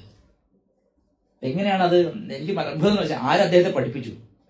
ഒരു പക്ഷേ വൈകുണ്ഠ ഇദ്ദേഹമായിരിക്കും, അയ്യാ വൈകുണ്ഠമായിരിക്കും പഠിപ്പിച്ചിരിക്കുക, തൈക്കാട്ട് അയ്യാവ് സ്വാമി ആയിരിക്കും പഠിപ്പിച്ചിരിക്കുക. എങ്കിലും എത്ര സുസ്പഷ്ടമായ, എത്ര മനോഹര പദ്യങ്ങളിലാണ് അദ്ദേഹം നാരായണ ഗുരുസ്വാമി ശിവനെ വർണ്ണിക്കുന്നത്. ശിവശതകം സംസ്കൃതത്തിലുണ്ട്, വായിച്ചു നോക്കി, അത് വായിച്ചാൽ മനസ്സിലാവും. തമിഴിലും അദ്ദേഹം എഴുതിയിട്ടുണ്ട്, മലയാളത്തിലും എഴുതിയിട്ടുണ്ട്. ഇപ്പൊ ഈ പറഞ്ഞത് അമ്മയുടെ കല എന്ന് പറഞ്ഞാൽ എന്താണ്? അമ്മയുടെ കല ഈ 16 കലകൾ, 15 കലകളും 16ാമത്തെ ബിന്ദുവും ചേർന്ന ചന്ദ്രന്റെ വൃദ്ധിക്ഷയങ്ങളെ സംബന്ധിച്ച കലയാണ്. അച്ഛൻ കല എന്ന് പറഞ്ഞാൽ 64 കലകളും ഉണ്ടാക്കിയവനാണ്, 64 വിദ്യകളും ഉണ്ടാക്കിയവനാണ്. അതും പോരാഞ്ഞിട്ട്, അതിന് തൃപ്തി വരാഞ്ഞിട്ട് 65ാമത്തെ ഒരു വിദ്യ ഉണ്ടാക്കി. ആ വിദ്യയുടെ പേരാണ് ശ്രീവിദ്യ. ഇത് നമ്മൾ വൈകുന്നേരം സൗന്ദര്യലഹരി പഠിക്കുമ്പോൾ പഠിക്കും. ഇപ്പൊ സത്യം പറഞ്ഞാൽ പരസ്പര പൂരകങ്ങളായ 2 ശാസ്ത്രങ്ങളാണ്. ഇത് തുടങ്ങുന്ന തന്നെ, ഈ ശിവാനന്ദലഹരി തുടങ്ങുന്നത് തന്നെ, ആദ്യത്തെ ശ്ലോകം തന്നെ ഞാനൊന്നുമില്ല.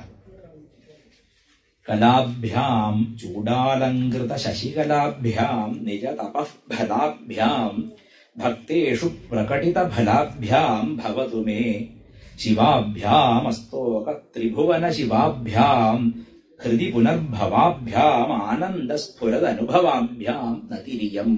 ഈ നമസ്കാരം ഞാനിതാ ആർക്ക് സമർപ്പിക്കുന്നു? കലാഭ്യാം.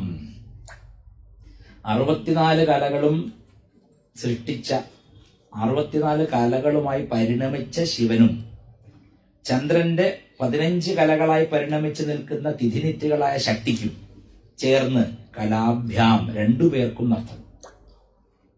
ഈ ശിവാനന്ദലഹരിയും സൗന്ദര്യലഹരിയും തുടങ്ങുന്നത് ശിവശക്തികളെ വർണ്ണിച്ചുകൊണ്ടാണ്, ശിവനെയോ ശക്തിയോ മാത്രമല്ല. സൗന്ദര്യലഹരി എന്ന് തുടങ്ങുന്നത് ശിവശക്തിയുക്തോ യതിഭവതി ശക്ത പ്രഭവിതും എന്നാണ് തുടങ്ങുന്നത്. ഇവിടെ കലാഭ്യാം എന്ന് വെച്ചാൽ 2 കലകൾ. ആരൊക്കെയാണ്?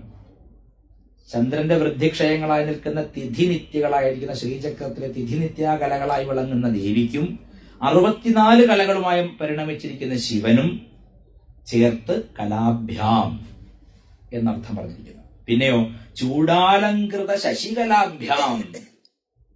വീണ്ടും അർത്ഥം എന്താണ്? ഉച്ചിയില് ചന്ദ്രക്കലയെ ചൂടിയിരിക്കുന്ന 2 പേർക്കുണ്ട്. 2 പേരുടെ ശിരസിലും ചന്ദ്രക്കലയുണ്ട്. അതെങ്ങനെ വെച്ചാൽ ഒരാളിട്ടാൽ മതി, 2ആൾക്കും ആയല്ലോ. ശിവശക്തികൾ ഒന്നല്ലേ? ഒരാളുടെ ശിരസിൽ ചന്ദ്രക്കലയുണ്ട്. ഇതെന്തായിരിക്കും ഇത് കാണിക്കുന്നത്? ചന്ദ്രൻ, ഞാൻ മുമ്പ് പറഞ്ഞിട്ടുണ്ടല്ലോ, ചന്ദ്രന് ഒരു അപമാനം നേരിട്ടുന്നതാണ്. രോഹിണി നക്ഷത്രം എപ്പോഴും പരിസരത്ത് കാണുന്നുണ്ട്. നമ്മുടെ നാട്ടുകാരല്ലേ അവർ പറഞ്ഞുണ്ടാക്കി. എന്താണ്? ദേവന്മാരുടെ ഇടയിലുണ്ട് ഈ നൂലാഫീസർമാർ, അവർ പറഞ്ഞുണ്ടാക്കി ഇയാളെന്തോ രഹസ്യ ബന്ധമാണ് കേട്ടോ ചന്ദ്രൻ. ചന്ദ്രൻ ഒരു കളങ്കം വന്നു എന്നാണ്. ചന്ദ്രനെ പറ്റി ഒരു ജാരസംസർഗ വിഷയം ചർച്ചയായി. ദേവന്മാർക്ക് ഒക്കെ ചന്ദ്രനോട് പുച്ഛായി എന്നാണ്. അപ്പൊ ചന്ദ്രൻ ആരോട് പറഞ്ഞു? മഹാദേവനോട് പറഞ്ഞു, എനിക്കിങ്ങനെ ഒരു അപമാനമുണ്ട്, നീക്കി തരണം. എത്ര പറഞ്ഞിട്ടും ഈ കല മാറുന്നില്ല. അപ്പൊ നീ ഒന്നും പേടിക്കണ്ട, നിന്നെ ഞാൻ എന്റെ ശിരസിൽ ചൂടിക്കോളാം. അപ്പൊ പിന്നെ നിന്നെ ചേർത്ത് എന്നെ പറയുള്ളൂ, അപ്പൊ കുഴപ്പമില്ല. എന്താണ്? ചന്ദ്രശേഖരൻ അല്ലേ? ഭഗവാൻ ഇന്ദു ചൂടൻ അല്ലേ? ചന്ദ്രകലാധരൻ എന്നൊക്കെ പറയുന്നത് എന്താണ്? അപ്പം ചന്ദ്രന്റെ അപമാനോട് മാറിയതാണ്. എന്ത് ശിവനോട് ചേർന്നാലും അതിന്റെ കളങ്കം ഇല്ലാണ്ടാവും അർത്ഥം. നിങ്ങൾ നിഷാദനോ ശൂദ്രനോ വൈശ്യനോ ക്ഷത്രിയനോ ബ്രാഹ്മണനോ ആരും ആയിക്കോട്ടെ, നിങ്ങൾക്കൊരു കളങ്കമോ വിഷമമോ അല്ലെങ്കിൽ അപമാനമോ ഉണ്ടായാൽ നിഷ്ഠയോടെ നിങ്ങൾ പഞ്ചാക്ഷരി ജപിക്കുകയും പൂർവ്വപാപങ്ങളിലേക്ക് മടങ്ങി പോവാതിരിക്കുകയും ചെയ്താൽ ആ പാപം മാറി നിങ്ങൾ പരിശുദ്ധനാകും. ഇപ്പൊ ശിവനാമത്തിന് മഹിമയാണ് ഈ പറഞ്ഞത്. ചന്ദ്രൻ ശിവനെ ഉപാസിച്ചതുകൊണ്ട് ശിവൻ ചന്ദ്രനെ, ഭക്തനെ ശിരസിലേറ്റുന്ന ദേവൻ. നേരെ തിരിച്ചു കേട്ടിട്ടുണ്ടല്ലേ? അതായത് ഭക്തന്മാരുടെ ശിരസിൽ കാല് വെച്ച് അനുഗ്രഹിക്കുന്ന ദേവന്മാരുണ്ട്, അല്ലെങ്കിൽ ഗുരുക്കന്മാരുണ്ട്. ഇവിടെ നേരെ തിരിച്ചാണ്. ഇങ്ങനെ എല്ലാം ഉൾട്ടയാണ്. അതാണ് വിരൂപാക്ഷൻ. എല്ലാത്തിനും ഓപ്പോസിറ്റ് ആണ് ശിവൻ. ലോകക്രമത്തിന് വിരുദ്ധമാണ്. ഇങ്ങനെ എന്താ ചെയ്ത്? ഭക്തനെ തലയെടുത്ത് നോക്കിയാണ്. അതോടുകൂടി ഭക്തന്റെ കളങ്കം മുഴുവൻ മാറി ഭക്തൻ സർവ്വലാലും ആദരിക്കപ്പെടുന്ന അത്രയും ഉയർന്നു. ചന്ദ്രക്കല ഇല്ലാതെ ശിവനെ വരച്ചാൽ ആ കലാകാരൻ നമ്മൾ കളിയാക്കില്ലേ, എവിടെയോ ചന്ദ്രക്കല എന്ന് ഇരിക്കില്ലേ. അപ്പൊ ചന്ദ്രക്കല ഇല്ലാണ്ട് ശിവനെ സങ്കല്പിക്കാൻ പറ്റണേ. ഇനി അമ്പാളെ വരച്ചാലും, ഇപ്പം കാഞ്ചീപുരത്തെ അമ്പാൾ, കാഞ്ചീപുരത്തെ അമ്മയാണ് ശരിക്ക് ശ്രീവിദ്യാ സ്വരൂപിണി. ശരിക്ക് നമ്മൾ പറയില്ലേ സിന്ദൂരാരുണ വിഗ്രഹാം തൃണയനാം എന്നുള്ള ആ ദേവിയുടെ ലളിതാ സഹസ്രനാമത്തിലെ ധ്യാന ശ്ലോക പ്രകാരമുള്ള ഏറ്റവും കൃത്യമായ രൂപം എന്ന് പറയുന്നത് അത് വിഗ്രഹമായിട്ട് കാണണമെങ്കിൽ കാഞ്ചീപുരത്ത് പോകണം. ഇക്ഷു കോദണ്ഡമൊക്കെ പിടിച്ച് കയ്യിൽ നമ്മുടെ കരിമ്പിന്റെ ഒക്കെ പിടിച്ച്, പിന്നെ ചന്ദ്രക്കല ചൂടി, നമ്മുടെ കയ്യിൽ പുഷ്പാസ്ത്രം വെച്ച് ഇരിക്കുകയാണ്, മനോഹരിയായിട്ടിരിക്കുകയാണ്. കാഞ്ചീപുരത്ത് പോയിട്ടുണ്ടോ? കാഞ്ചീപുരത്ത് പോയാൽ ശരിക്കും ശ്രീവിദ്യ എന്താണെന്നുള്ളത് അവിടെ കാണാൻ പറ്റും. ഞാൻ ഇന്നലെ പറഞ്ഞു, അത് നമ്മുടെ പരമ്പരയാണ്, ദുർവാസാവിൽ നിന്ന് വന്നിട്ടുള്ള പരമ്പരയാണത്. അതിമനോഹരമാണ്. അത് മുമ്പിൽ ശങ്കരാചാര്യ സ്വാമിയോട് പ്രതിഷ്ഠിച്ചുള്ള ഭൂപര ശ്രീചക്രം കാണാം, പരന്നിട്ട് കണ്ടിട്ടില്ലേ? അത് കോട്ടം എന്ന് പറയും. ഓഷ്ടം എന്ന വാക്കാണ് കോട്ടമായത്. അതിങ്ങനെ നടുവിൽ ശ്രീചക്രം കൊത്തിവെച്ചു. അവിടെയാണ് പൂജകളൊക്കെ അർപ്പിക്കുന്നത്. പൂക്കളും കാണണം. കാഞ്ചീപുരത്തൊക്കെ ഒന്ന് പോയാൽ മാത്രമേ ഈ പറഞ്ഞ കലാഭ്യാം എന്ന് പറഞ്ഞ അർത്ഥം എന്ന് മനസ്സിലാവുള്ളൂ. കാഞ്ചീപുരത്ത് പോകണം. ഇപ്പോഴും ചിരഞ്ജീവിയായി ദുർവാസാവ് അവിടെ ജീവിച്ചിരിക്കുന്നു എന്നാണ് ആന്ധ്രയിലുള്ള ഒരു ശ്രീവിദ്യാ പരമ്പരയിലെ ഗുരുനാഥന്റെ ശിഷ്യ. ഗുരുനാഥൻ മരിച്ച ശേഷം ശ്രീവിദ്യ ഒരു അനാഥത്വം അനുഭവപ്പെട്ടവർക്കെന്നാണ്. ഗുരുനാഥൻ മരിച്ചാൽ അങ്ങനെ ഉണ്ടാവും. അപ്പോൾ അവര് വളരെ വേദനയോടുകൂടി കാഞ്ചീപുരത്ത് പോയി പ്രാർത്ഥിച്ചിരുന്നപ്പോൾ ഒരു വൃദ്ധനായ ബ്രാഹ്മണൻ വന്ന് അവർക്ക് സംശയമുണ്ടായിരുന്ന ഭാഗം ഉപദേശിച്ചു കൊടുത്തിട്ട് പോയി എന്നാണ്. അടുത്ത കാലം അത് ദുർവാസാവ് തന്നെയാണെന്നും പലക്കെ വിശ്വസിക്കപ്പെടുന്നു. കാരണം അവിടെ സർവവേദാർത്ഥപാലകനായിട്ട് ദുർവാസാവ് മഹർഷി വർത്തിക്കുന്നു. കലാഭ്യാം ചൂടാലങ്കൃത ശശികലാഭ്യാം നിജ തപഫലാഭ്യാം. വിസർഗം വന്നതിന് ശേഷം പകാരം വന്നാൽ അത് ഫ എന്ന ശബ്ദമാവും. വിസർഗത്തിന് ശേഷം പ എന്ന ശബ്ദമാണ് വരുന്നതെങ്കിൽ അത് ഫ എന്ന ശബ്ദം ചേർന്ന് വരും. നിജ തപഫലാഭ്യാം ഭക്തേഷു പ്രകടിത ഫലാഭ്യാം ഭവതു മേ ശിവാഭ്യാം അസ്തോക ത്രിഭുവന ശിവാഭ്യാം ഹൃദി പുനർഭവാഭ്യാം ആനന്ദ സ്ഫുരദനുഭവാഭ്യാം നതിരിയം. ചിന്മയാനന്ദ സ്വാമികൾ വളരെ രസകരമായിട്ട് പറയായിരുന്നു ഗീത പഠിപ്പിക്കുമ്പോൾ. ഹൃദ്രോഗത്തിന് മരുന്ന് കഴിക്കാൻ ഡോക്ടറിന്റെ 3 thrice a day അല്ലേ, പിൽ thrice a day, രാവിലെ ഉച്ചയ്ക്കും വൈകുന്നേരം ഓരോ പിൽ കഴിക്കണം എന്നാൽ ഹൃദ്രോഗം ശമിക്കുന്നൊക്കെ പറഞ്ഞിട്ട് പറയുമല്ലോ. അതുപോലെ ഗീതയും പഠിക്കണമെങ്കിൽ ഒരേ ശ്ലോകം ഒരു ദിവസം 3 തവണ ചൊല്ലണം സ്വാമി പറയാൻ. അതുപോലെ ഒരു ശ്ലോകം മിനിമം 3 തവണയെങ്കിലും ശുദ്ധമായി ഉച്ചരിച്ച് പഠിച്ചാലേ അത് നമ്മുടെ ഉള്ളിൽ കയറുള്ളൂ. ഇവിടെ കലാരൂപികളായിരിക്കുന്ന അച്ഛനെയും അമ്മയാണ് പറയുന്നത്. അതുകൊണ്ടാണല്ലോ വാഗർത്ഥാവിവ സംപൃക്തവും വാഗർത്ഥ പ്രതിപത്തയേ ജഗതഃ പിതരൗ വന്ദേ പാർവതീ പരമേശ്വരവും.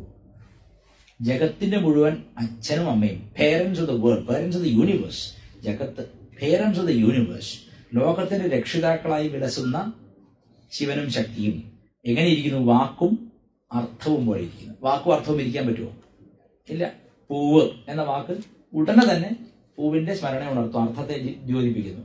ലോകം, അവൻ, ഇവൻ, മകൻ, അച്ഛൻ, സ്നേഹം എന്നെല്ലാത്തിനും നമ്മുടേതായ രീതിയിൽ അർത്ഥത്തെ ഉടനെ ദ്യോതിപ്പിക്കുന്ന പോലെ ശിവൻ എന്ന് ഉച്ചരിച്ചാൽ ഉടനെ ശക്തി അവിടെ പ്രസന്റ് ആണ്.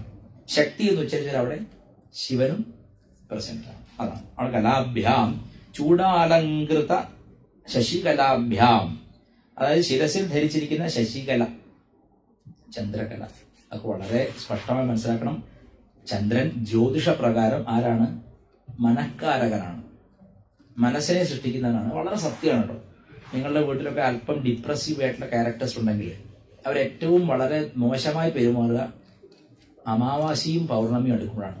ഏറ്റവും മോശം പെരുമാറ്റം പൗർണമിയിലായിരിക്കും. ഇതൊക്കെ ഞാൻ എല്ലാ കുടുംബത്തിലും കുറച്ച് വട്ടന്മാരുണ്ടല്ലോ. എന്റെ കുടുംബത്തിൽ അത് ഞാനായിപ്പോയോണ്ട് എനിക്കത് പറഞ്ഞിരിക്കാൻ. അപ്പോ ഈ ചന്ദ്രന്റെ വൃദ്ധിക്ഷയങ്ങളനുസരിച്ച് മനസ്സിന്റെ വിക്ഷോഭങ്ങൾക്ക് മാറ്റം വരും. പൗർണമിയോട് അടുക്കുമ്പോൾ അവിടെ അസുഖം എന്തെങ്കിലും കൂടും. ഇപ്പം വാവെടുത്താൽ വലിവ് കൂടും എന്ന് പറയും. ഈ ശ്വാസം മുട്ടുള്ളവർക്കേ വാവ് അമാവാസിയോ പൗർണമി അടുക്കുമ്പോഴേക്കും അത് കൂടും. അപ്പൊ ശരീരത്തിലെ രോഗങ്ങൾ, അതായത് മാനസിക ജന്യമായ രോഗങ്ങൾ, മനസ്സ് ആക്കം കൊടുക്കുന്ന രോഗങ്ങൾ ചന്ദ്രന്റെ വൃദ്ധിക്ഷയപ്രകാരം കൂടുകയും കുറയുകയും ചെയ്യുന്നു. അതുകൊണ്ട് മരുന്ന് കഴിക്കുമ്പോൾ ചന്ദ്രന്റെ വൃദ്ധിക്ഷയം മനസ്സിലാക്കി തിഥി നോക്കി മാത്രമേ മരുന്ന് കഴിക്കാവൂ. ഏത് മരുന്നും അങ്ങനെ ആയുർവേദം വിധിക്കുന്നുണ്ട്. ഏത് മരുന്ന് കഴിക്കുമ്പോൾ ചന്ദ്രന്റെ തിഥി നോക്കി കഴിക്കണം. പ്രഥമയാണോ? ഇപ്പൊ നമുക്കൊക്കെ പറയും വേദാധ്യയനം പ്രഥമയ്ക്ക് അധ്യയനമില്ല, അനധ്യയനം എന്ന് പറയും. ആ ദിവസം പഠിപ്പിക്കില്ല. അതെന്തുകൊണ്ടാണ്? പ്രഥമയ്ക്ക് പഠിപ്പിച്ചുകൂടാ, ചന്ദ്രന്റെ തുടക്കമാണ്. അപ്പോൾ വേദം പഠിക്കാൻ പോലുമുള്ള സമയത്തെ ചന്ദ്രന്റെ തിഥിയെ ആപേക്ഷികമായാണ് ഒരുക്കിയിരുന്നത്. ഇന്ന് അങ്ങനെ ആര് തിഥി നോക്കുന്നു? അങ്ങനെ തിഥി നോക്കാത്ത ഒരാളേ ഉള്ളൂ. രാമകൃഷ്ണദേവൻ പറയും, അതായത് ഒരാള് നടന്നു പോകുമ്പോൾ ചിരഞ്ജീവി ദുർവാസാനെ പോലെ ചിരഞ്ജീവിയാണ് ഹനുമാൻ. ഒരാൾ നടന്നു പോകുമ്പോൾ ഹനുമാൻ സ്വാമി നടന്നു വരുന്നു. അപ്പൊ പെട്ടെന്ന് ഇയാൾ ചോദിക്കുകയാണ്, സ്വാമി ഇന്നെന്താ തിഥി? ഉടനെ ഹനുമാൻ സ്വാമി പറയാ, ഞാൻ തിഥിയും പക്വവും നോക്കാറില്ല, ഞാൻ രാമനാമം ജപിക്കണമെന്ന്. അങ്ങനെ നാമത്തിലെല്ലാം മറന്നവന് തിഥിയും പക്വം വേണ്ട. അവന് നല്ലത് വന്നാലും ചീത്ത വന്നാലും അവന് രാമന്റെ പ്രസാദമാണ്. പക്ഷെ നമ്മളെപ്പോലുള്ള സാധാരണ മനുഷ്യര് തിഥിയും പക്വവും നോക്കിയാണ് ഓരോന്നും ചെയ്യേണ്ടത്. വീടിന് കുറ്റിയടിക്കാനൊരു തിഥിയുണ്ട് അല്ലേ, കട്ടള വെക്കുന്നതിന് തിഥിയുണ്ട്, പ്രാണപ്രതിഷ്ഠയ്ക്കൊരു തിഥിയുണ്ട് അല്ലേ, എല്ലാറ്റിനും തിഥി നോക്കും. മനുഷ്യ ജീവിതം, പ്രത്യേകിച്ച് ഹിന്ദുവിന്റെ ജീവിതം ചന്ദ്രന്റെ തിഥികളെ അപേക്ഷിച്ച് നിൽക്കുന്നതാണ്. അങ്ങനെയുള്ളവനെ ഹിന്ദു എന്ന് വിളിക്കാൻ പറ്റുള്ളൂ. തിഥിയും പക്വവും നോക്കില്ല എന്നാ പിന്നെ യുക്തിവാദി എന്ന് പറഞ്ഞാൽ മതി. തിഥിയും പക്വവും നോക്കിയേ ഗൃഹസ്ഥൻ ജീവിക്കാവൂ, നിർബന്ധമാണ്. സന്യാസിക്ക് മാത്രമേ അതിൽ ഒഴിവുള്ളൂ. എന്താ കാരണം? എല്ലാം ത്യജിച്ചു. പിന്നെ അത് പ്രത്യേകിച്ച് പക്കം നാളൊന്നും നോക്കേണ്ട കാര്യമില്ല. അയാൾ പൂർണ്ണ ബ്രഹ്മോപാസകനാണ്, പൂർണ്ണമായിട്ടും ഓങ്കാരോപാസകനാണ്, പ്രണവോപാസകനാണ്. അയാൾക്ക് വേണ്ടി ഇതൊന്നും പ്രശ്നമില്ല. അല്ലാത്തവരെല്ലാം തിഥിയും പക്വവും നോക്കണം. അപ്പൊ ഈ ചന്ദ്രന് കൊടുത്ത വരമാണത്. എന്ത്? മനുഷ്യർ നിന്നെ എല്ലാ ദിവസവും ഓർക്കും. പിറന്നാൾ വന്നാൽ ഓർക്കും, മരണം വന്നാൽ ഓർക്കും അല്ലെ. അപ്പൊ ശിവന്റെ അനുഗ്രഹമാണ് എന്ത്? നിന്നെ നീ പേടിക്കണം, നിന്നെ അപവാദത്തോടെ നിൽക്കട്ടെ. നിന്നെ ഇനി മുതൽ എല്ലാവരും നിന്റെ വൃദ്ധിക്ഷ നോക്കിട്ട്, ഇനി ഒന്നും നിന്റെ വൃദ്ധിക്ഷ അറിഞ്ഞില്ലെങ്കിലും വീട്ടിൽ വട്ടന്മാരുണ്ടെങ്കിൽ, ശിവനൊരു പൈത്യനാണല്ലോ, പിത്തനാണല്ലോ, വീട്ടിൽ വട്ടന്മാരുണ്ട്, നീ താനേ തിഥി അറിഞ്ഞുകൊള്ളും. കാരണം എന്താണ്? ആ സമയം നിങ്ങൾ അനുഭവം ഉണ്ടാകുന്ന ആരെ പറ്റിയെങ്കിലും ഉണ്ടാവുമല്ലോ, ആരെങ്കിലും കേട്ടിട്ടുണ്ടാവും. അറ്റ്ലീസ്റ്റ് സ്വയാനുഭവം ഇല്ലെങ്കിലും മനസ്സ് മാറും, വല്ലാതെ മാറും. അപ്പൊ അതുകൊണ്ടാണ് മന്ത്രദീക്ഷ ലഭിച്ചാൽ പോലും എല്ലാ ദിവസവും ഒരുപോലെ ജപിക്കാൻ പറ്റാത്തത്. ദീക്ഷ ജപിച്ചു എന്നൊരു ഉഷാറില്ല, തോന്നില്ലേ? എന്താ? ചന്ദ്രൻ ബാധിക്കുന്നുണ്ടാവാം. സൂര്യൻ ശരീരത്തിന്റെ ആരോഗ്യം നിലനിർത്തുന്നു, ബുദ്ധിയെ പ്രവർത്തിപ്പിക്കുന്നു, ചന്ദ്രൻ മനസ്സിനെ പ്രവർത്തിപ്പിക്കുന്നു. അപ്പൊ ശിവൻ ചന്ദ്രനെ ശിരസിലേറ്റി എന്ന് പറഞ്ഞാൽ അതിന് വേറെ അർത്ഥം കൂടിയുണ്ട്. ജ്യോതിഷ പ്രകാരം സൂര്യൻ ശിവനാണ്, അർക്കശംഭു. അർക്കൻ ജ്യോതിഷത്തിൽ ആരാണ്? സൂര്യൻ ശിവനാണ്. ശിവനെ കൊണ്ട് ചിന്തിക്കണം. അഗ്നി ദേവതകളെല്ലാം, അഗ്നി ജ്യോതിഷകളെല്ലാം ശിവനെ കൊണ്ട് ചിന്തിക്കും. അപ്പോ സൂര്യൻ ചന്ദ്രനെ ഡിഫറൻറ്റ് ചെയ്തപോലെ ഏത്? ചന്ദ്രനെ ശിവൻ എടുത്ത് ഉച്ചിയിൽ വെച്ചു എന്ന് പറയാൻ അർത്ഥം. അതായത് തന്റെ പ്രകാശം കൊടുത്ത് മറ്റവന്റെ അന്ധകാരത്തെ ഇല്ലാതാക്കി. ചന്ദ്രന് സ്വയം പ്രകാശമില്ല, സൂര്യനോട് ചേരുന്നതുകൊണ്ടല്ലേ സൂര്യന്റെ പ്രകാശത്തിൽ നിന്നാണ് ചന്ദ്രൻ പ്രകാശിക്കുന്നത്. റിഫ്ലക്ഷനാണ്. ആ റിഫ്ലക്ഷൻ ശരിക്ക് അതാണ് ഈ പറഞ്ഞ അർത്ഥം. ശിവൻ തന്റെ ഭക്തനെ തന്നോട് ചേർക്കുമ്പോൾ തന്റെ പ്രകാശം കൊടുത്ത്, അതാണ് അജ്ഞാന തിമിരാന്ധസ്യ ജ്ഞാനാഞ്ജന ശലാകയ ചക്ഷുരുന്മീലിതമീന തസ്മൈ ശ്രീ ഗുരു. അതുകൊണ്ട് ആദി ഗുരുവായി ശിവനെ കാണുന്നു, സദാശിവനെ കാണും. സദാശിവ സമാരംഭം ശങ്കരാചാര്യ മധ്യമാണ്. നടുവിൽ ശങ്കരാചാര്യർ വന്ന് അവതരിച്ചു. അസ്മദാചാര്യൻ എഴുതിയത് എന്തുകൊണ്ടാണ്? ഈ പീഠത്തിൽ ഇപ്പോൾ ഇരിക്കുന്ന അവസാനത്തെ ഗുരു വരെ എന്നാണ് അർത്ഥം. ശങ്കര പരമ്പരയിലെ ഇപ്പോഴുള്ള എന്റെ ഗുരു വരെ എന്നാണ് അവിടെ അർത്ഥം.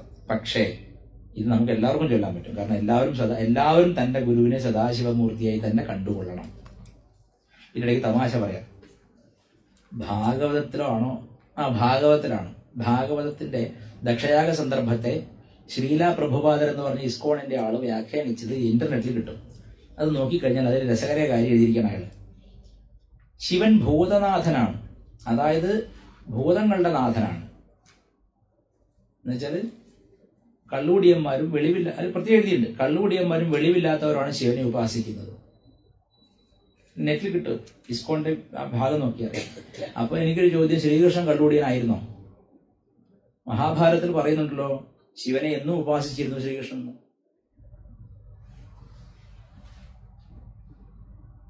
ഈ പാണ്ഡവർ ഉപാസിച്ചതല്ലേ കേദാർനാഥ്? അവരൊക്കെ കള്ളുടിയന്മാരാ. ഇത്തരത്തിലുള്ള കുടില പ്രചരണങ്ങളാണ് നടക്കുന്നത് വ്യാഖ്യാനങ്ങളിലൂടെ. അതുകൊണ്ട് വ്യാഖ്യാനങ്ങൾ വായിക്കുമ്പോൾ വളരെ ശ്രദ്ധിക്കണം. ശിവനെന്താ വന്നു പോയ ശിവനെന്താ വന്ന പ്രശ്നമൊന്നുമില്ല.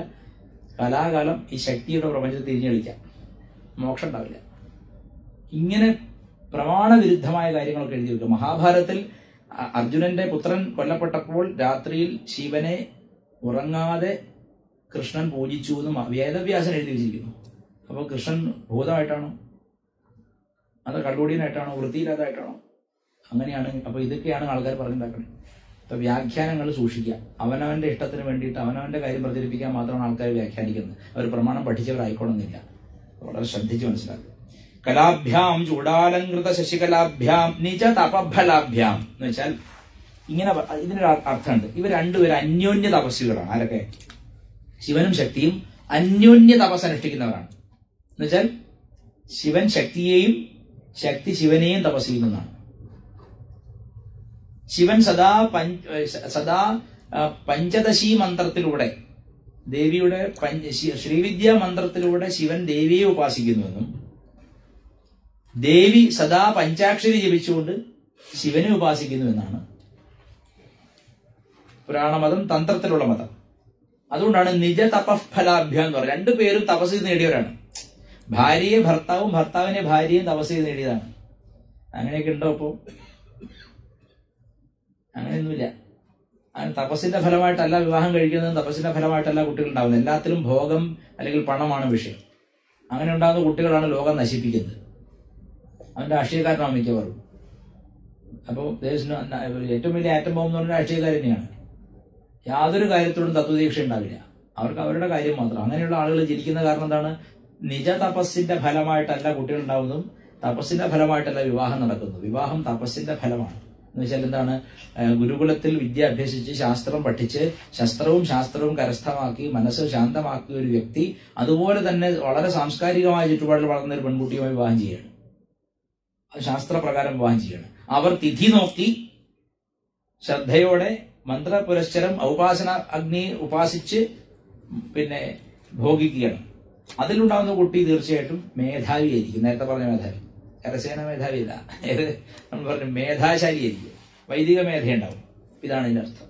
അപ്പം നിജ തപഫല രണ്ടുപേർ ഭാര്യയും ഭർത്താവും പരസ്പരം ധ്യാനിക്കണം എന്നാണ്. എന്ന് വെച്ചാൽ എവിടെയെങ്കിലും ഒരു ഒഴിഞ്ഞ മുറിയിൽ പിന്നെ ദർഭ വിരിച്ചിരുന്നിട്ട് ഭാര്യയെ ധ്യാനിക്കുക എന്നല്ല അർത്ഥം. തന്റെ മനസ്സിൽ വേറൊരു പെണ്ണിനെ വെക്കാൻ പാടില്ല എന്നർത്ഥം. തന്റെ ഉള്ളിൽ വേറൊരു സ്ത്രീക്ക് സ്ഥാനമില്ല. അതല്ലേ രാമചന്ദ്രസ്വാമിയെ നമുക്ക് ഇത്ര പ്രിയപ്പെട്ടതായിരിക്കുന്നത് എന്തുകൊണ്ടാണ്? ശ്രീരാമചന്ദ്രസ്വാമി എനിക്ക് തോന്നുന്നു മഹാഭാരതത്തെക്കാൾ ശ്രീ ഓറബിന്ദോ ഇടയ്ക്ക് പറയാറുണ്ട്. ശ്രീ ഓറബിന്ദോയുടെ പുസ്തകങ്ങൾ വായിക്കുന്നവരുണ്ടോ? ശ്രീ ഓറബിന്ദോ മഹാപണ്ഡിതനാണ് കേട്ടോ, മഹാമനീഷിയാണ്. ശ്രീ ഓറബിന്ദോ ഒരിക്കൽ പറഞ്ഞിട്ടുണ്ട്, ലോകത്ത് അനേകം കവികളും ഉണ്ടായിട്ടുണ്ട്, എങ്കിലും ഈ രാമായണം പോലൊരു കവിത ഇനി ഉണ്ടാവാൻ പോകുന്നില്ല. ഇത്ര വാൽമീകിയാണ് കാവ്യഭംഗിയിൽ മുമ്പിൽ നിൽക്കുന്നത്. ആശയം കൊണ്ടും സൂക്ഷ്മ അപഗ്രഥനം കൊണ്ടും വ്യാസാചാര്യരാണെങ്കിലും വാൽമീകിയോളം കവിത്വം മറ്റാർക്കില്ല. വാൽമീകിയോട് കടപ്പെട്ടിരിക്കുന്നവരാണ് കാളിദാസൻ പോലും. വാൽമീകിയുടെ കൊട്ടാരത്തിലെ അടിച്ചളിക്കാരനാണ് ആര്? കാളിദാസൻ. അങ്ങനെ ചിന്തിച്ചാൽ എന്ത് മനസ്സിലാവും? വാൽമീകിയുടെ മഹത്വം മനസ്സിലാവുണ്ടോ? അപ്പോ ആ വാൽമീകി സൃഷ്ടിച്ച ഇപ്പൊ അങ്ങനെയാണ്. ഈ അടുത്ത കാലത്ത് ഒരു സന്യാസി പറയണ കേട്ടു, ശ്രീകൃഷ്ണൻ ഒന്നും ജീവിച്ചിരുന്നില്ല, അതൊക്കെ വ്യാസന്റെ സൃഷ്ടിയാണ്. ഞാൻ അയാളോട്, ഞാൻ കുറച്ച് രൂക്ഷ ഭാഷയായതുകൊണ്ടും ആ പരമ്പര അങ്ങനെ ആയതുകൊണ്ട് ഞാൻ അയാളോട് പറഞ്ഞു, താങ്കളും അങ്ങനെ തന്നെയാണ്, പ്രത്യേകിച്ച് താങ്കൾ ഇപ്പൊ വിളിക്കുന്ന ആളൊന്നും അല്ല അതിന് ഉത്തരവാദി, അത് നാട്ടുകാർ പറഞ്ഞുണ്ടാക്കിയ സൃഷ്ടിയാണ് എന്ന് പറയേണ്ടി വന്നു. സന്യാസി നിത്യാനന്ദ പരമഹംസരെ പറ്റി ഞാൻ പറഞ്ഞല്ലോ.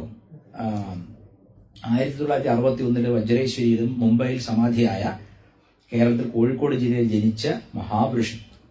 ആ മഹാപുരുഷൻ ഒരു വിചിത്ര സ്വഭാവിയാണ്, അവധൂതനാണ്. അപ്പോൾ കോണം മാത്രമല്ല, എപ്പോഴും ചെറിയ കുട്ടികൾ ഇങ്ങനെ കൂടെ ഉണ്ടാവും. അപ്പൊ അയാൾ നീ കോണത്തിനുണ്ടെന്ന് മിഠായി. അങ്ങനെയുണ്ട്. കോഴിക്കോട് ജില്ലയിലൊക്കെ നടക്കുക, എങ്ങനെ നടക്കുകയില്ല. ഞങ്ങളുടെ തളി ക്ഷേത്രത്തിന് മുമ്പിൽ അവിടെ ആലുണ്ട് ഇപ്പോഴും, മുത്തശ്ശിയാണ്. ആലിന്റെ ചോട്ട് കിടക്കിയിരുന്നിട്ട് ഈ പിന്നെ ഈ വേസ്റ്റ് കൊണ്ടിടുന്നിടത്ത് എടുത്ത് കഴിക്കുന്നു. ഈ ഭക്ഷണാവശിഷ്ടങ്ങൾ ഇപ്പൊ നായ്ക്കളുടെ കൂടെ ഇങ്ങനെ കഴിക്കുന്നതാണ്. അങ്ങനെയായിരുന്നു. 6.5 അടി ഉയരം, അത്ര ഒത്ത വണ്ണമൊക്കെയുള്ള ഒരാള്. കണ്ടിട്ടുണ്ടാവും ചിലപ്പോൾ ചിത്രം. എവിടെ ഇടയ്ക്കൊന്നും ലൈവ് കട്ടായി അറിയില്ല, പോട്ടെ. ശരി. ആ മഹാൻ കാഞ്ഞങ്ങാട് നിൽക്കുന്ന സമയത്ത് രാവിലെ ഒരു 9 മണിയായപ്പോൾ കൊച്ചുകുട്ടികളെ വലിയ ഫ്രണ്ട്സാണ്, വേറെ ആരും അടുപ്പിക്കില്ല. കൊച്ചുകുട്ടികളെയും മൃഗങ്ങളെ അല്ലാതെ ഇവരാരും അടുപ്പിക്കില്ല. അപ്പോൾ കുട്ടികളൊക്കെ വിളിച്ചു, കുട്ടികളെ വേഗം വരും, നല്ല ഉരുളങ്കല്ല് പെറുക്കുമായിരുന്നു. എല്ലാം ഒരു 10-12 കുട്ടികൾ ഉരുളങ്കല്ല് പെറുക്കി റെഡിയാക്കി. ഇതിനോട് ഞാൻ പറയാറുണ്ട്, 1 മണിക്കൂർ കഴിഞ്ഞപ്പോൾ ഒരു സന്യാസിയുണ്ട് നിത്യാനന്ദ ഭഗവാനെ കാണാൻ വരുന്നു.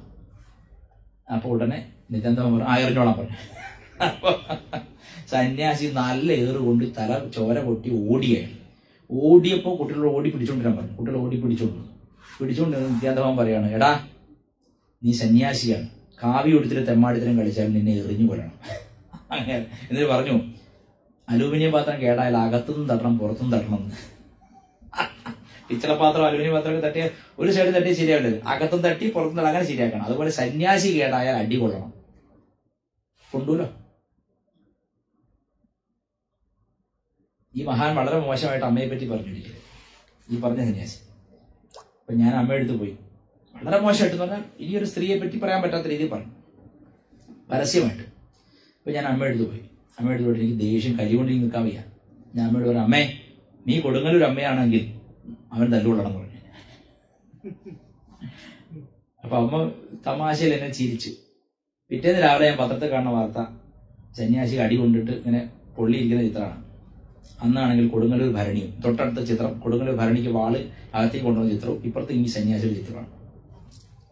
ഈ ഭാഗവതം പറയുമ്പോഴൊക്കെ ആദ്യം ലാൽസലാം പറഞ്ഞു തുടങ്ങിയിരുന്ന സന്യാസിയാണ്. ആൾ പേര് ഞാൻ പറയണില്ല. നിങ്ങളൊക്കെ വളർത്തിയ ആൾ തന്നെയാണ്, ഞങ്ങളാരും വളർത്തിയല്ല. അപ്പൊ ഞാൻ പറഞ്ഞതിന്റെ അർത്ഥം അതാണ് ഞാൻ പറഞ്ഞത്. അതെ, വളരെ കൃത്യമായിട്ട് മനസ്സിലായി. അതെ. അപ്പൊ ഞാൻ പറഞ്ഞത് ഇതാണ് അവധൂതന്മാരുടെ രീതി. അവർക്ക് ഈ പറഞ്ഞ നിയമങ്ങളൊന്നുമില്ല. ഈ അവധൂതന്മാരെ പറ്റി തമിഴ്നാട്ടിൽ ഒരു ചൊല്ലുണ്ട്, സിദ്ധൻ പോക്ക് ശിവൻ പോക്ക്. ഒരു സിദ്ധൻ നടന്നു പോകുന്നുണ്ട്, അത് ശിവൻ തന്നെ പോകുന്നതെന്ന് കണ്ട് നമസ്കരിച്ചോളാം എന്നാണ്. ഇപ്പോഴും തിരുവണ്ണാമലയിൽ തൊപ്പിയമ്മ എന്നൊരു സ്ത്രീയുണ്ട്. തൊപ്പിയമ്മ എന്താ തൊപ്പി? ആൾക്കാരുടെ അവരെ പേരൊന്നും അല്ല അത്. അതായത് അവര് ഒരു തൊപ്പി ഇട്ടുകൊണ്ട് നടക്കും എപ്പോഴും. അവര് ഈ പാവാടയും ബ്ലൗസുമാണ് വേഷം. കണ്ടാൽ ഒരു 16 വയസ്സേ തോന്നുള്ളൂ. ശരീരം 16 വയസ്സ്, ഒട്ടും മേധസ്സില്ലാത്ത, എല്ലു മാത്രം ഒട്ടി ഉണങ്ങിയ ശരീരമാണ്. ഒരു 2 ഈ ബ്ലൗസ് ഇട്ടുണ്ട്, താഴെ വയറ് മടക്കുന്ന രീതിയിൽ. കുട്ടികളുടെ ധാവണി പാവാടയില്ല, അതുപോലത്തെ ഒരു 5-6 പാവാട ഇട്ടിട്ടുണ്ട്. അതിലൊക്കെ എത്രയോ കാലങ്ങളുടെ അഴുക്കും ചളിയും ഉണ്ട്. ഇവരാണെങ്കിൽ എപ്പോഴും ഈ പാൻപരാഗോ അല്ലെ എന്തെങ്കിലുമൊക്കെ എന്തൊക്കെയോ കൊടുക്കണം, അതൊക്കെ മുറുക്കിക്കൊണ്ടിരിക്കും. അതിങ്ങനെ ഒലിച്ചിട്ട് ഈ ദേഹം മുഴുവനുണ്ട്, നല്ലോണം മെലിഞ്ഞിട്ടാണ്. പക്ഷെ ആ ദൃഷ്ടി ഇപ്പോഴും എനിക്ക് മറക്കാൻ പറ്റില്ല. ഇപ്പോഴും അവരെന്റെ കൺമുമ്പിലുണ്ട്. സാധാരണ ഒരു മനുഷ്യൻ നമുക്ക് അങ്ങനെ ഓർക്കാൻ പറ്റില്ല. അവരുടെ ദൃഷ്ടി എന്റെ മേലെ പതിഞ്ഞ ദൃഷ്ടി എനിക്കിപ്പോഴും ഓർമ്മയുണ്ട്. അപ്പൊ ഞാൻ യോഗി രാം സുരത് കുമാറിന്റെ ആശ്രമമുണ്ട് താഴെ, രമണാശ്രമത്തിന് ഓപ്പോസിറ്റ്. അവിടെ ഇങ്ങനെ പോയിരിക്കും, നല്ല രസമാണ്. യോഗി രാം സുരത് കുമാർ മഹാനായ ഒരു അവധൂതനായിരുന്നു. നമ്മുടെ കാഞ്ഞങ്ങാട്ടെ പാപ്പാജിയുടെ ശിഷ്യനാണ്. പാപ്പാജി രാംദാസ് ആനന്ദാശ്രമം, അദ്ദേഹത്തിന്റെ ശിഷ്യനാണ്. 11 ദിവസം കൊണ്ട് മോക്ഷം കിട്ടിയതാണ്. മന്ത്രം കിട്ടി 11ാം ദിവസം മുക്തനാണ്. അങ്ങനെ ഈ മന്ത്രം ജപിച്ചുകൊണ്ടിരിക്കുന്ന സമയത്ത് അദ്ദേഹം ഒരിക്കലും തിരുവണ്ണാമല റെയിൽ ഇങ്ങനെ കടക്കുന്ന നേരത്ത് വണ്ടി വരുന്ന സമയമാണ്. അപ്പോൾ മന്ത്രം നിർത്തി വെച്ചു. ഗുരു എന്താ പറഞ്ഞറിയോ? നിരന്തരം ജപിക്കണം എന്നാണ്. എടാ നിരന്തരം ജപിക്കണം എന്നാ പറഞ്ഞു. അപ്പൊ ഈ രാം സുരത് കുമാർ എന്ത് ചെയ്തു? ട്രെയിൻ വരികയല്ലേ, അപ്പൊ കടന്നിട്ട് ജപിക്കാം എന്ന് വെച്ചാൽ ജപം നിർത്തിയിട്ട് കാലങ്ങോട്ട് വെച്ചതും അതിനുള്ളിൽ ഒന്നിന് കുടുങ്ങി പോയി കാലം. അതിൽ റെയിലിന്റെ അവിടെ എന്തോ റെയിൽപാത അവിടെ കാലാണ്ട് കുടുങ്ങി. ഇപ്പൊ പേടിയായി. അപ്പൊ ഗുരുദേവൻ മുമ്പിൽ വന്ന് നിൽക്കുകയാണ് ആകാശത്ത്. എന്നിട്ട് പറയണം, എന്തേ ജപം നിർത്തിയത്? ട്രെയിൻ അടുത്തിരിക്കുകയാണ്, ഇടിക്കും ഉറപ്പായിട്ടും. അപ്പൊ പറഞ്ഞു, ഇനി ഒരിക്കലും ചെയ്യില്ല, പൊറുക്കണേ എന്ന് പറഞ്ഞു. എന്നാ നിർത്തരുത്, വേഗം കാലം ഇരിക്കാന്ന് പറഞ്ഞു. ഒരു ഒറ്റ ചാട്ടമാണ്, രക്ഷപ്പെട്ടു. അപ്പോ ഒരു നിമിഷം നിർത്താതെ തൈലധാരവത് ജപിക്കണം എന്നാണ്. അങ്ങനെ ജപിച്ചു. 11ാമത് ദിവസം അദ്ദേഹം സാക്ഷാത്കാരം നേടി തിരുവണ്ണാമലയിൽ നിന്ന്. അദ്ദേഹത്തിന്റെ കഥ പിന്നെ ഒരു ദിവസം പറയേണ്ട കഥയാണ്. അത്ര മഹാപുരുഷനാണ് യോഗി രാം സുരത് കുമാർ. 1984 അമ്മ വള്ളിക്കാവിലെ അമ്മ അവിടെ കുറെ ശിഷ്യന്മാരെയും കൂട്ടി തിരുവണ്ണാമല ചുറ്റാൻ പോയി. അപ്പൊ തിരുവണ്ണാമല ചുറ്റുമ്പോ യോഗി രാം സുരത് കുമാറിന്റെ കൂടെ ബാല വിശ്വേഷ് എന്ന് പറഞ്ഞ നമ്മുടെ വളരെ അടുത്ത സുഹൃത്തുണ്ട്. ഇപ്പോൾ അദ്ദേഹം ഉണ്ട്. അത് യോഗി രാം സുരത് കുമാറിന്റെ, എന്റെ ഫോണിൽ നിന്നാണ് ശബ്ദം വരുന്നത്? അല്ല ശരി, ഞാനാണ് അപരാധം ചെയ്തതല്ല, ഭാഗ്യം രക്ഷപ്പെട്ടു. അപ്പോ യോഗി രാം സുരത് കുമാറിന്റെ കൈങ്കര്യം ചെയ്തിരുന്ന പയ്യൻ, കോളേജിൽ പഠിക്കുന്ന പയ്യൻ, അന്ന് രാം സുരത് കുമാറിന് വേണ്ടി എല്ലാം ചെയ്തു കൊടുക്കുക, വസ്ത്രം അലക്കി കൊടുക്കുക, ആഹാരത്തിൽ ചുരുക്ക ചെയ്തിരുന്ന ഒരു പയ്യൻ എപ്പോഴും കൂടെ ഉണ്ടാകും നടക്കുന്നത്. അപ്പൊ യോഗി രാം സുരകുമാർ അമ്മ ഇങ്ങനെ തിരുവണ്ണാമലക്കൂടെ നടന്നു പോകുമ്പോൾ യോഗി രാം സുരകുമാർ ഒരു അരികിൽ ഇങ്ങനെ ഈ പയ്യന്റെ തോളത്ത് കൈയും വെച്ച് ഇങ്ങനെ നിൽക്കുന്നുണ്ട്. എന്നിട്ട് ഇങ്ങനെ നിന്നിട്ട് അദ്ദേഹം പറഞ്ഞു, അന്ന് അമ്മയെ അത്ര അറിയില്ല, അമ്മയെ കണ്ട ഉടനെ അമ്മ ഇങ്ങനെ നടന്നപ്പോൾ പറഞ്ഞു, ബാല വിശ്വേഷിനോട്, വിശ്വേഷ് ലുക്ക്, യോഗി നന്നായി ഇംഗ്ലീഷ് സംസാരിക്കും, അത് ഇംഗ്ലീഷ് MA കാരനായിരുന്നു ആ കാലത്ത്. Look, Shakti is walking around the hill, nobody recognises എന്ന് പറഞ്ഞു. അതിപ്പോഴും യോഗി രാം സുരകുമാറിന്റെ വെബ്സൈറ്റിൽ കൊടുത്തിട്ടുണ്ട്, നോക്കാം, നിങ്ങൾ നോക്കിയാൽ കാണാം. ഒഫീഷ്യൽ വെബ്സൈറ്റിൽ ഈ അദ്ദേഹം പറഞ്ഞ കാര്യം മാത്രമല്ല, വിശ്വേഷ് എന്നോട് ഈ കാര്യം നേരിട്ട് പറഞ്ഞിട്ടുണ്ട്. ഈ പറഞ്ഞാൽ യോഗി ആരോടാണോ പറഞ്ഞ ആ വ്യക്തിയോട്, അദ്ദേഹം തിരുവണ്ണാമലയിൽ തന്നെ താമസിക്കപ്പെടും. ഞാൻ പറഞ്ഞതിന്റെ അർത്ഥം, ഒരു നിമിഷം നാമജപം നിർത്തിയാൽ മരണമാണെന്ന് കൂട്ടിക്കൊള്ളുന്നതാണ്. അങ്ങനെ ആളാണ്. അപ്പൊ ആ യോഗി രാം സുരകുമാർ ആശ്രമത്തിൽ ഞാൻ പോയിട്ട്, ഞാൻ കോഴിക്കോട്ട് തിരിച്ച് ട്രെയിൻ കയറേണ്ട സമയമായി, ദിവസമായി. അപ്പൊ ഞാൻ കയറി വിവരിക്കാൻ ആ തൊപ്പിയമ്മ ഒറ്റ പ്രാവശ്യം കൂടി കണ്ടിരുന്നെങ്കിൽ എന്ന് പറഞ്ഞത്, out of nothing she was just right in front of me. എനിക്കിപ്പോഴും അറിയാം, എവിടെ ഒരാൾ നടന്നു വന്ന് നമ്മൾ കാണണം, അല്ലെങ്കിൽ ഒരു കടയിൽ നിന്ന് ഇറങ്ങിയാൽ നമ്മൾ കാണണം. ഇവരെന്റെ മുമ്പിൽ നിന്നിട്ട് ഒറ്റ ചോദ്യമാണ്, എന്നെ വേണം, തമിഴില് എന്നെ വേണം. സത്യം പറഞ്ഞാൽ നമ്മൾ അങ്ങനെയൊക്കെ ഒരു അനുഭവം ജീവിതത്തിലുണ്ടായി നമ്മൾ എന്തായി പോകും. ശരിക്കും പറഞ്ഞാൽ I was thoughtless for a moment. ചിന്തയൊന്നും ഉണ്ടായില്ല. അങ്ങനെ നമ്മൾ വെടിവെക്കാൻ പോയിന്റ് ബ്ലാങ്കിൽ നിർത്തിയാൽ അങ്ങനെ ഉണ്ടാവും. അതുപോലെ അവരാദ്യമായിട്ടാണ്, അതുപോലെ കടക്കാരൻ ചോദിക്കുകയാണ്, നിങ്ങളോട് മിണ്ടിയോ? ആരോടും ഒരു മിണ്ടാറില്ല. ഞാൻ പറഞ്ഞു, എന്നോട് എന്നാ വേണം എന്ന് ചോദിച്ചു. അപ്പൊ ഞാൻ അവരോട് ചോദിച്ചു, അമ്മയ്ക്ക് ഞാൻ ചായ വാങ്ങി തരട്ടെ എന്ന് വെച്ചു. വേണ്ട പറഞ്ഞില്ല, വേബലി അല്ല. അപ്പൊ അമ്മയെ ഞാൻ എന്തെങ്കിലും ദക്ഷിണ ഒറ്റപ്പോയി. അങ്ങനെ ഒരാൾ ഇപ്പോഴും ഉണ്ട് തിരുവണ്ണാമല. അവര് ദിവസവും അവരെവിടെ അധികം ഇരിക്കില്ല. അവര് യോഗി രാം സുരകുമാറിന്റെ ആശ്രമത്തിൽ ഉച്ച നേരത്ത് വന്നിട്ട് ഇരിക്കും. അപ്പൊ അവർ ആഹാരം കൊടുക്കും. പിന്നെ നടക്കുന്നത് 5ഉം 6ഉം തവണയൊക്കെ ഗിരിവലം ചെയ്യും ദിവസവും, രാത്രി പകൽ. അവരെ കാണും. നിങ്ങൾ ആരെങ്കിലും ഭാഗ്യവാന്മാർ എന്തായാലും അവരെ കാണും. ഒന്നും അങ്ങോട്ട് പോയി ചോദിക്കാനും ബുദ്ധിമുട്ടിക്കാൻ നിൽക്കരുത്, കാരണം അവർ വേറെ ലോകത്താണ്. പക്ഷെ അവരെ കണ്ടാൽ മതി നമുക്ക്, അത്രയും വലിയ ധന്യതയാണ്. അതായത് ഈ പറഞ്ഞ ലക്ഷ്യത്തിലെത്തിയ ഒരാൾ എങ്ങനെ ഇരിക്കും എന്നതിന് ഒരു ദൃഷ്ടാന്തം നേരിട്ട് കാണാൻ പറ്റും. പാണ്ഡിത്യം ഒന്നുമില്ല കേട്ടോ, പാണ്ഡിത്യം പ്രതീക്ഷിക്കും. പണ്ഡിതന്മാർ, അമ്മ നല്ല രസമായിട്ട് ഉദാഹരണം പറയും, മോനെ പണ്ഡിതന്മാരുടെ അവസ്ഥ എന്താണെന്ന് നിനക്കറിയോ? പണ്ഡിതന്മാർ കഴുകന്മാരെ പോലെയാണ്, ഉയർന്നു പറക്കും, പക്ഷെ കണ്ണ് ശവത്തിലാണ്. നമ്മ വേറൊരു വലിയ പ്രഭാഷകനെ പറ്റി പറഞ്ഞാണ്, അമ്മയെ പറ്റി മോശം പറഞ്ഞ സുകുമാർ അഴീക്കോടിനെ പറ്റി പറഞ്ഞാണ്. സുകുമാർ അഴീക്കോട് വളരെ മോശമായിട്ട് അമ്മയെ പറ്റി പറഞ്ഞപ്പോൾ ഞാൻ അമ്മയോട് ഇത് പറഞ്ഞപ്പോൾ അമ്മ പറഞ്ഞ മറുപടിയാണ്, അതായത് ഒരു പണ്ഡിതന്മാരാണ്, വാക്കിന്റെ വിഹായസിൽ ഇങ്ങനെ പറന്ന് നടക്കുമ്പോഴും മനസ്സ് എവിടെ കൊത്തി തിന്നാൻ കിട്ടും എന്ന ചിന്തയിലാണ്. മനസ്സടങ്ങിയവരല്ല. പക്ഷെ ഗീതയിൽ പറയുന്നുണ്ടെന്ത്, വിദ്യാവിനയ സമ്പന്നേ ബ്രാഹ്മണേ ഗവിഹസ്തിനി ചുനീചൈവ സ്വപാകേച പണ്ഡിതാ സമദരിശില ഉണ്ടല്ലോ. അവിടെ പണ്ഡിതന്മാർ എന്ന് പറയും. അതെന്താണ്? അതിന്റെ വ്യാഖ്യാനം നോക്കിയാൽ ഭാഷ്യത്തിൽ പണ്ടാ ഉള്ളവൻ പണ്ഡിതൻ. പണ്ടാ എന്ന് പറഞ്ഞാൽ ആത്മജ്ഞാനം. ശ്രീകൃഷ്ണന്റെ കണ്ണിൽ പണ്ഡിതൻ ആരാണ്? വിദ്യയും വിനയവും ചേർന്നിട്ടുള്ളവനും ബ്രാഹ്മണനിലും മറ്റു വർണ്ണാദികളിലും ആനയിലും പശുവിലും നായയിലും നായയെ ചുട്ടുതിരുന്ന ചണ്ടാളനിൽ പോലും തന്നെ തന്നെ ദർശിക്കുന്നവനാരോ അവൻ പണ്ഡിതൻ. നമ്മുടെ കണ്ണിൽ ആരാ പണ്ഡിതൻ? എന്ത് നന്നായിട്ടാ അദ്ദേഹം ഭാഗവതം പറയണേ, എന്താ അയാളുടെ വ്യാഖ്യാന ഒരു ചാതുര്യം. അതിലാണ് നമ്മുടെ പാണ്ഡിത്യം. പാണ്ഡിത്യം അതല്ല. പാണ്ഡിത്യം എന്നത് പണ്ടാ ഉള്ളവനാണ്, അതായത് എല്ലാറ്റിനെയും സമദൃഷ്ടിയിൽ കാണാൻ പറ്റുന്നവനാണ് പണ്ഡിതൻ. ഇന്നത്തെ കാലത്ത് ഒരു ഗുരു വന്നിട്ട് ആണുങ്ങളെയും പെണ്ണുങ്ങളെയും ഒക്കെ ഭേദമില്ലാതെ രാസലീല നടത്തിയാൽ നമ്മൾ അയാളെ ജയിലിലാക്കില്ലേ? ഉറപ്പല്ലേ? ശ്രീകൃഷ്ണൻ അതല്ലേ ചെയ്തത്? എന്താ കാര്യം? ഭേദമില്ല. ആണെന്നോ പെണ്ണെന്നോ ഭേദം ഭഗവാനില്ല. ഭഗവാൻ ആണും പെണ്ണുമല്ല, ആണുമല്ല പെണ്ണുമല്ല, എന്നാൽ ആണും പെണ്ണുമാണ്.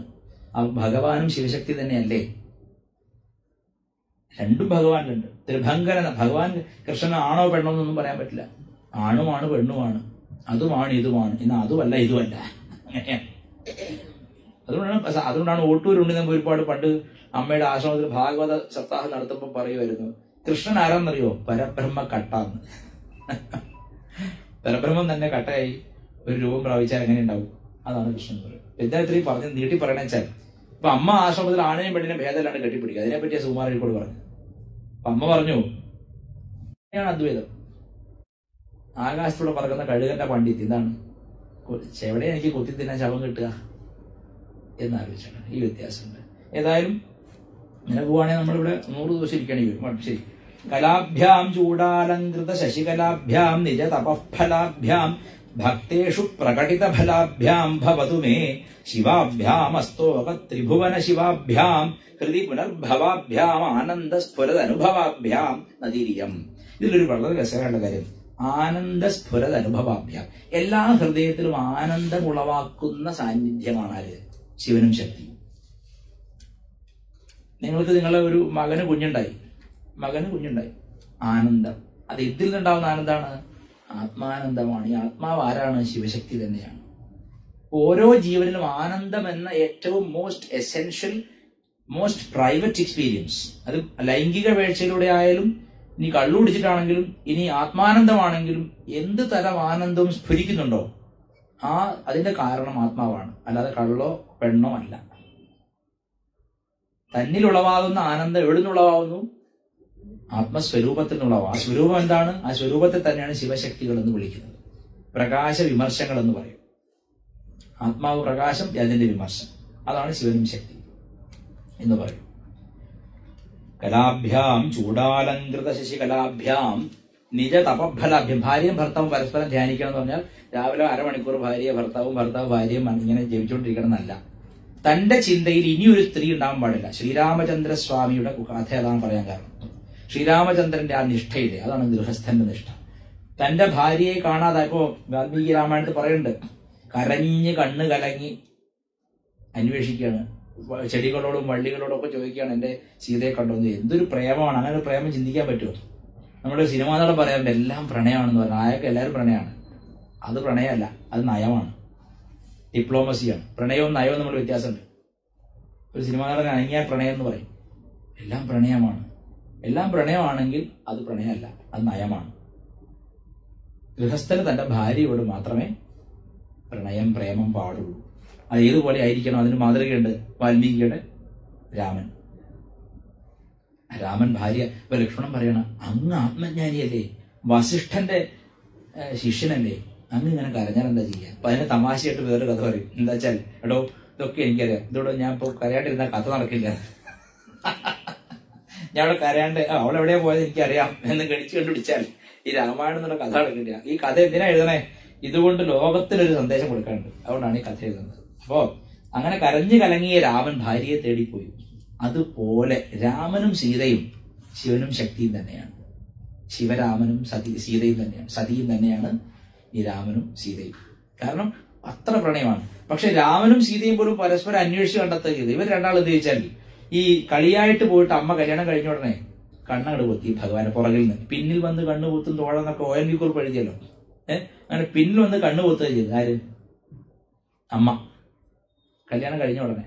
അപ്പൊ അച്ഛൻ ഒരു നിമിഷം കണ്ണടച്ച ആരൊക്കെ ഇല്ലാണ്ടായ? സൂര്യനും ചന്ദ്രനും. ചന്ദ്രനാണ് ഔഷധികൾക്ക് വീര്യം കൊടുക്കുന്നത്, രസമുണ്ടാക്കുന്നത്, ഭൂമിയിൽ അന്നം ഉണ്ടാക്കുന്നത്. അപ്പം സൂര്യനാണ് അന്നത്തിന്റെ ദാതാവ്. എല്ലാം നശിച്ചു. ഒരു നിമിഷം ശിവന്റെ 2 കണ്ണും ദേവി പൊത്തിയപ്പോൾ ഭൂമിയിൽ കടുത്ത ക്ഷാമമുണ്ടായി, കൃഷി നശിച്ചു, ആളുകൾ പട്ടിണിയായി. ഉടനെ ശിവൻ പറയും, എന്താ അപരാധ ചെയ്ത്? എന്റെ 2 കണ്ണും സൂര്യചന്ദ്രാദികളാണെന്ന് അറിഞ്ഞൂടെ? നീ ഇത് കളിയായി പൊത്തിയപ്പോൾ എത്ര ജീവൻ ഇവിടെ നശിച്ചു. ദേവിക്കത് കേട്ട് വലിയ വിഷമമുണ്ടായി. അമ്മ പറഞ്ഞു, നമ്മൾ രണ്ടും രണ്ടായതുകൊണ്ടല്ലേ എനിക്ക് അങ്ങയുടെ കണ്ണു പൊത്താൻ തോന്നിയത്. നമ്മൾ രണ്ടും ഇല്ല, ഇനി ഒന്നു മാത്രമായി തീരുന്നവരെ തപസ് ചെയ്യാൻ പോവാണ്. അങ്ങനെ ആ ഒന്നിനെ മാത്രം തേടി ദേവി തെക്കോട്ട് വന്നു എന്നാണ്. കൈലാസത്തിൽ നിന്ന് തെക്കോട്ട് വന്നപ്പോൾ കാശി രാജാവിന്റെ രാജധാനിയുടെ അടുത്തൂടെയാണ് അമ്മ പോകുന്നത്, കാശി രാജ്യത്തൂടെ. അവിടെ ചെന്നപ്പോൾ ആളുകൾ വിശന്ന് മരിച്ചുകൊണ്ടിരിക്കുകയാണ്. ദേവിക്ക് താങ്ങാനായില്ല. ആരാണ്? അവ്യാജ കരുണാമൂർത്തി. അവ്യാജ കരുണാമൂർത്തിയായ അമ്മയ്ക്ക് ആ ദുഃഖം താങ്ങാനായില്ല. തന്റെ തന്നെ മക്കളാണ് ഈ കഷ്ടപ്പെടുന്നത്, ഇവരെങ്ങനെ രക്ഷിക്കും?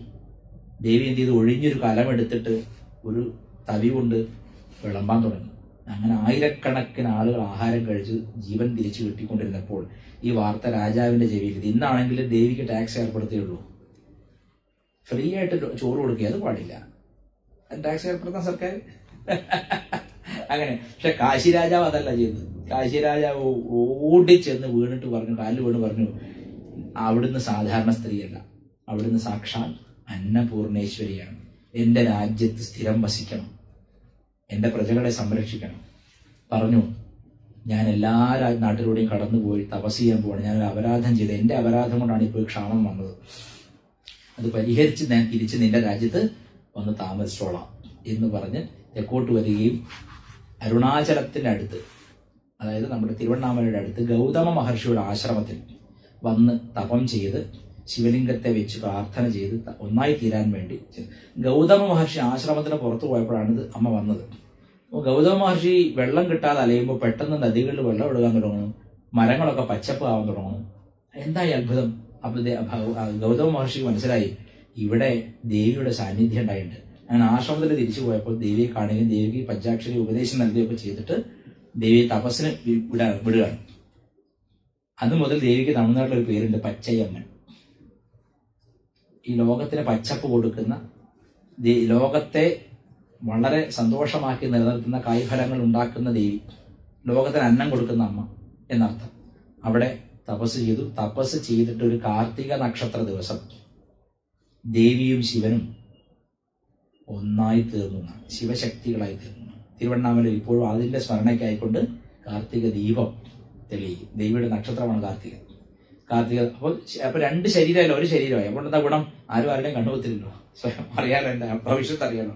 അപ്പൊ ശരീരം പോലും പകുത്തൊന്നായി തീർന്ന് ഇനി രണ്ട് ശരീരങ്ങൾ പോലും വേണ്ട, രണ്ട് മനസ്സ് വേണ്ട, രണ്ട് ഉണ്മ വേണ്ട എന്ന് തീരുമാനിച്ച അതിലും വലിയ പ്രണയമൊന്നും ഒരു ലോക സാഹിത്യത്തിലും ശിവശക്തികളല്ലാതെ ഇല്ല.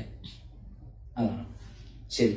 അപ്പോ അതാണ് ആനന്ദസ്ഫുരത അനുഭവാഭ്യാം. എല്ലാ ജീവനിലും ഊണ് കഴിക്കുമ്പോൾ സന്തോഷം വരുന്നു, ചായ കുടിക്കുമ്പോൾ സന്തോഷം വരുന്നു, ഉറങ്ങുമ്പോൾ സന്തോഷം വരുന്നു. ഈ സന്തോഷങ്ങളിലെല്ലാം ദൈർഘ്യം വർദ്ധിച്ചു വരുന്നതോറും അത് ആനന്ദമായി തീരുന്നു. സന്തോഷം നൈമിഷികമാണ്, ആനന്ദം സ്ഥിരാനുഭവമാണ്. ആ സ്ഥിരാനുഭവത്തെ നൽകുന്ന, ആത്മാനന്ദത്തെ നൽകുന്ന രണ്ടുപേരാണ് ആര്? ശിവശക്തികൾ. അങ്ങനെയുള്ള ഹൃദി പുനർഭവാഭ്യം, ഓരോ ഹൃദയത്തിലും ഓരോ നിമിഷവും അവതരിച്ചുകൊണ്ടിരിക്കുന്ന, എങ്ങനെ രമണ മഹർഷി അഹമിതി സാക്ഷാത് ആത്മരൂപേണ ഭാതി, ആത്മരൂപമായിക്കൊണ്ട് ഓരോ ഹൃദയത്തിലും ഇങ്ങനെ ദ്യോതിച്ചുകൊണ്ടിരിക്കുന്ന. ഈ ഫോണൊക്കെ ചതിയാണ് കേട്ടോ. ഡു നോട്ട് ഡിസ്റ്റർബ് എന്നുള്ള ഓണാക്കിയാണ്, ഇതിലും കോൾ വരുന്നുണ്ട്. ശരി. അപ്പോ ഇത് മറ്റേ യൂട്യൂബിൽ ലൈവ് ഇടാൻ ടെക്നിക്കൽ പ്രശ്നം ഉണ്ടായതുകൊണ്ടാണ് നമ്മളിപ്പോൾ ഫേസ്ബുക്കിൽ ലൈവ് വരുന്നത്. അത് ആരെങ്കിലും ചോദിച്ചാൽ അങ്ങനെ പറഞ്ഞാൽ മതി. കാരണം നിവൃത്തിയില്ല, അവിടെ വൈഫൈ എന്തുകൊണ്ടോ നമുക്കത് കിട്ടുന്നില്ല. ശരി, നാളെ നമുക്ക് ശ്രമിക്കാം, അല്ല വൈകുന്നേരം ശ്രമിക്കാം. ഇങ്ങനെ ഓരോ ഹൃദയത്തിലും അഹം എന്ന രീതിയിൽ പുനർജനിച്ചുകൊണ്ടിരിക്കുന്ന പരമാത്മ സ്വരൂപികളായിരിക്കുന്ന ശിവശക്തികൾക്ക് എന്റെ നമസ്കാരം എന്നാണ് ഈ ശ്ലോകത്തിലൂടെ പറഞ്ഞു വെച്ചിരിക്കുന്നത്.